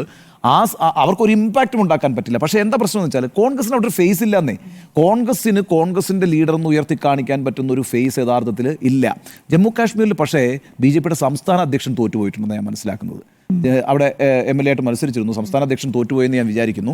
എന്നാൽ പോലും അത് ഒരു പ്രധാന ഘടകമല്ല. എന്നാൽ പോലും 25 സീറ്റ് അവർക്ക് നിലനിർത്താൻ കഴിഞ്ഞു. ആഫ്റ്റർ 370 റിപ്പീലിന് ശേഷം പോലും അവർക്ക് അവരുടെ പോപ്പുലാരിറ്റിയിൽ കുറവ് വന്നിട്ടില്ല എന്നുള്ളത് അവർക്ക് എടുത്തു കാണിക്കാൻ കഴിയുന്ന ഒരു കാര്യമാണ്. അത് തന്നെയാണ് പ്രധാനമന്ത്രിയും പ്രസംഗിച്ചത്. മാത്രമല്ല അവരുടെ ഒരു ക്ലെയിം എന്ന് പറയുന്നത് അവിടെ പിന്നെ സമാധാനപൂർണ്ണമായ തെരഞ്ഞെടുപ്പ് നടത്തി എന്നുള്ളതാണ്. വളരെ ഹിസ്റ്റോറിക്കായ വോട്ടർ ടേൺ ഔട്ട് ആയിരുന്നു. 68% എങ്ങാണ്ട് ടേൺ ഔട്ട് ഉണ്ട്. പോളിംഗ് നടന്നിട്ടുണ്ട്. 63-68% പോളിംഗ് നടന്നിട്ടുണ്ട്. അതും വളരെ സമാധാനപരമായി നടന്നു എന്നുള്ളത് വളരെ പ്രധാനപ്പെട്ട കാര്യമാണ്. സോ ജമ്മു കാശ്മീർ ഒരു എക്സ്പെക്ടഡ് വിക്ടറി തന്നെയാണ്. സ്വാഭാവികമായിട്ടും അത് നാഷണൽ കോൺഫറൻസിനും കോൺഗ്രസിനും അനുകൂലമായ ഒരു അന്തരീക്ഷം അവിടെ ഉണ്ടാവും നമ്മൾ പ്രതീക്ഷിക്കുന്നു. അവരെ സംബന്ധിച്ച് സംസ്ഥാന പദവിയാണ് ഇനി അടുത്തത്. അതെ, പക്ഷേ ഇതിനകത്ത് വളരെ പ്രധാനമായിട്ട് 2 കാര്യങ്ങളുണ്ട് കേട്ടോ. ഒന്ന്, ഹരിയാനയിൽ എക്സിറ്റ് പോൾ പൂർണ്ണമായും പൊളിഞ്ഞു. കാരണം ഹരിയാനയിൽ ഏതാണ്ട് 60 സീറ്റോളം കോൺഗ്രസിന് കിട്ടും എന്ന് തന്നെയാണ് എല്ലാ എക്സിറ്റ് പോൾ ഫലങ്ങളും പറഞ്ഞത്. എക്സിറ്റ് പോൾ എന്താണ് പറയുന്നത്? നേരെ ഓപ്പോസിറ്റ് പിടിച്ചു. അതെ, ജമ്മു കാശ്മീരിൽ ഹങ് അസംബ്ലി ആയിരിക്കും എന്ന് പറഞ്ഞു. അതും പൊളിഞ്ഞു. എക്സിറ്റ് പോളിൽ വിശ്വസിക്കുന്നവർ വിഡ്ഢികളാണ്, അതിൽ ചർച്ച നടത്താൻ വിഡ്ഢികളാണെന്ന് ഉമർ അബ്ദുള്ള പറഞ്ഞിട്ടുണ്ട്. നമ്മളൊക്കെ ഇടയ്ക്ക് ഉദ്ദേശിച്ചത് നമ്മൾ കഴിഞ്ഞ പ്രാവശ്യത്തെ ലോക്സഭയിലെ പിന്നെ എക്സിറ്റ് പോളിനെ തള്ളിക്കളയായത്. അല്ല, നമ്മൾ എക്സിറ്റ് പോൾ തള്ളിക്കളയായത്. നമ്മൾ പോൾ ഓഫ് ഫോൾസിൽ എക്സിറ്റ് പോളിനെ തള്ളിക്കളഞ്ഞിട്ടാണ് പോയത്. അപ്പോൾ നമുക്ക് അവസാനിപ്പിക്കാം. തന്ത്രം പാളിയോ എന്നതായിരുന്നു ചോദ്യം. യെസ് എന്നാണ് 3 പേരും അഭിപ്രായപ്പെടുന്നത്.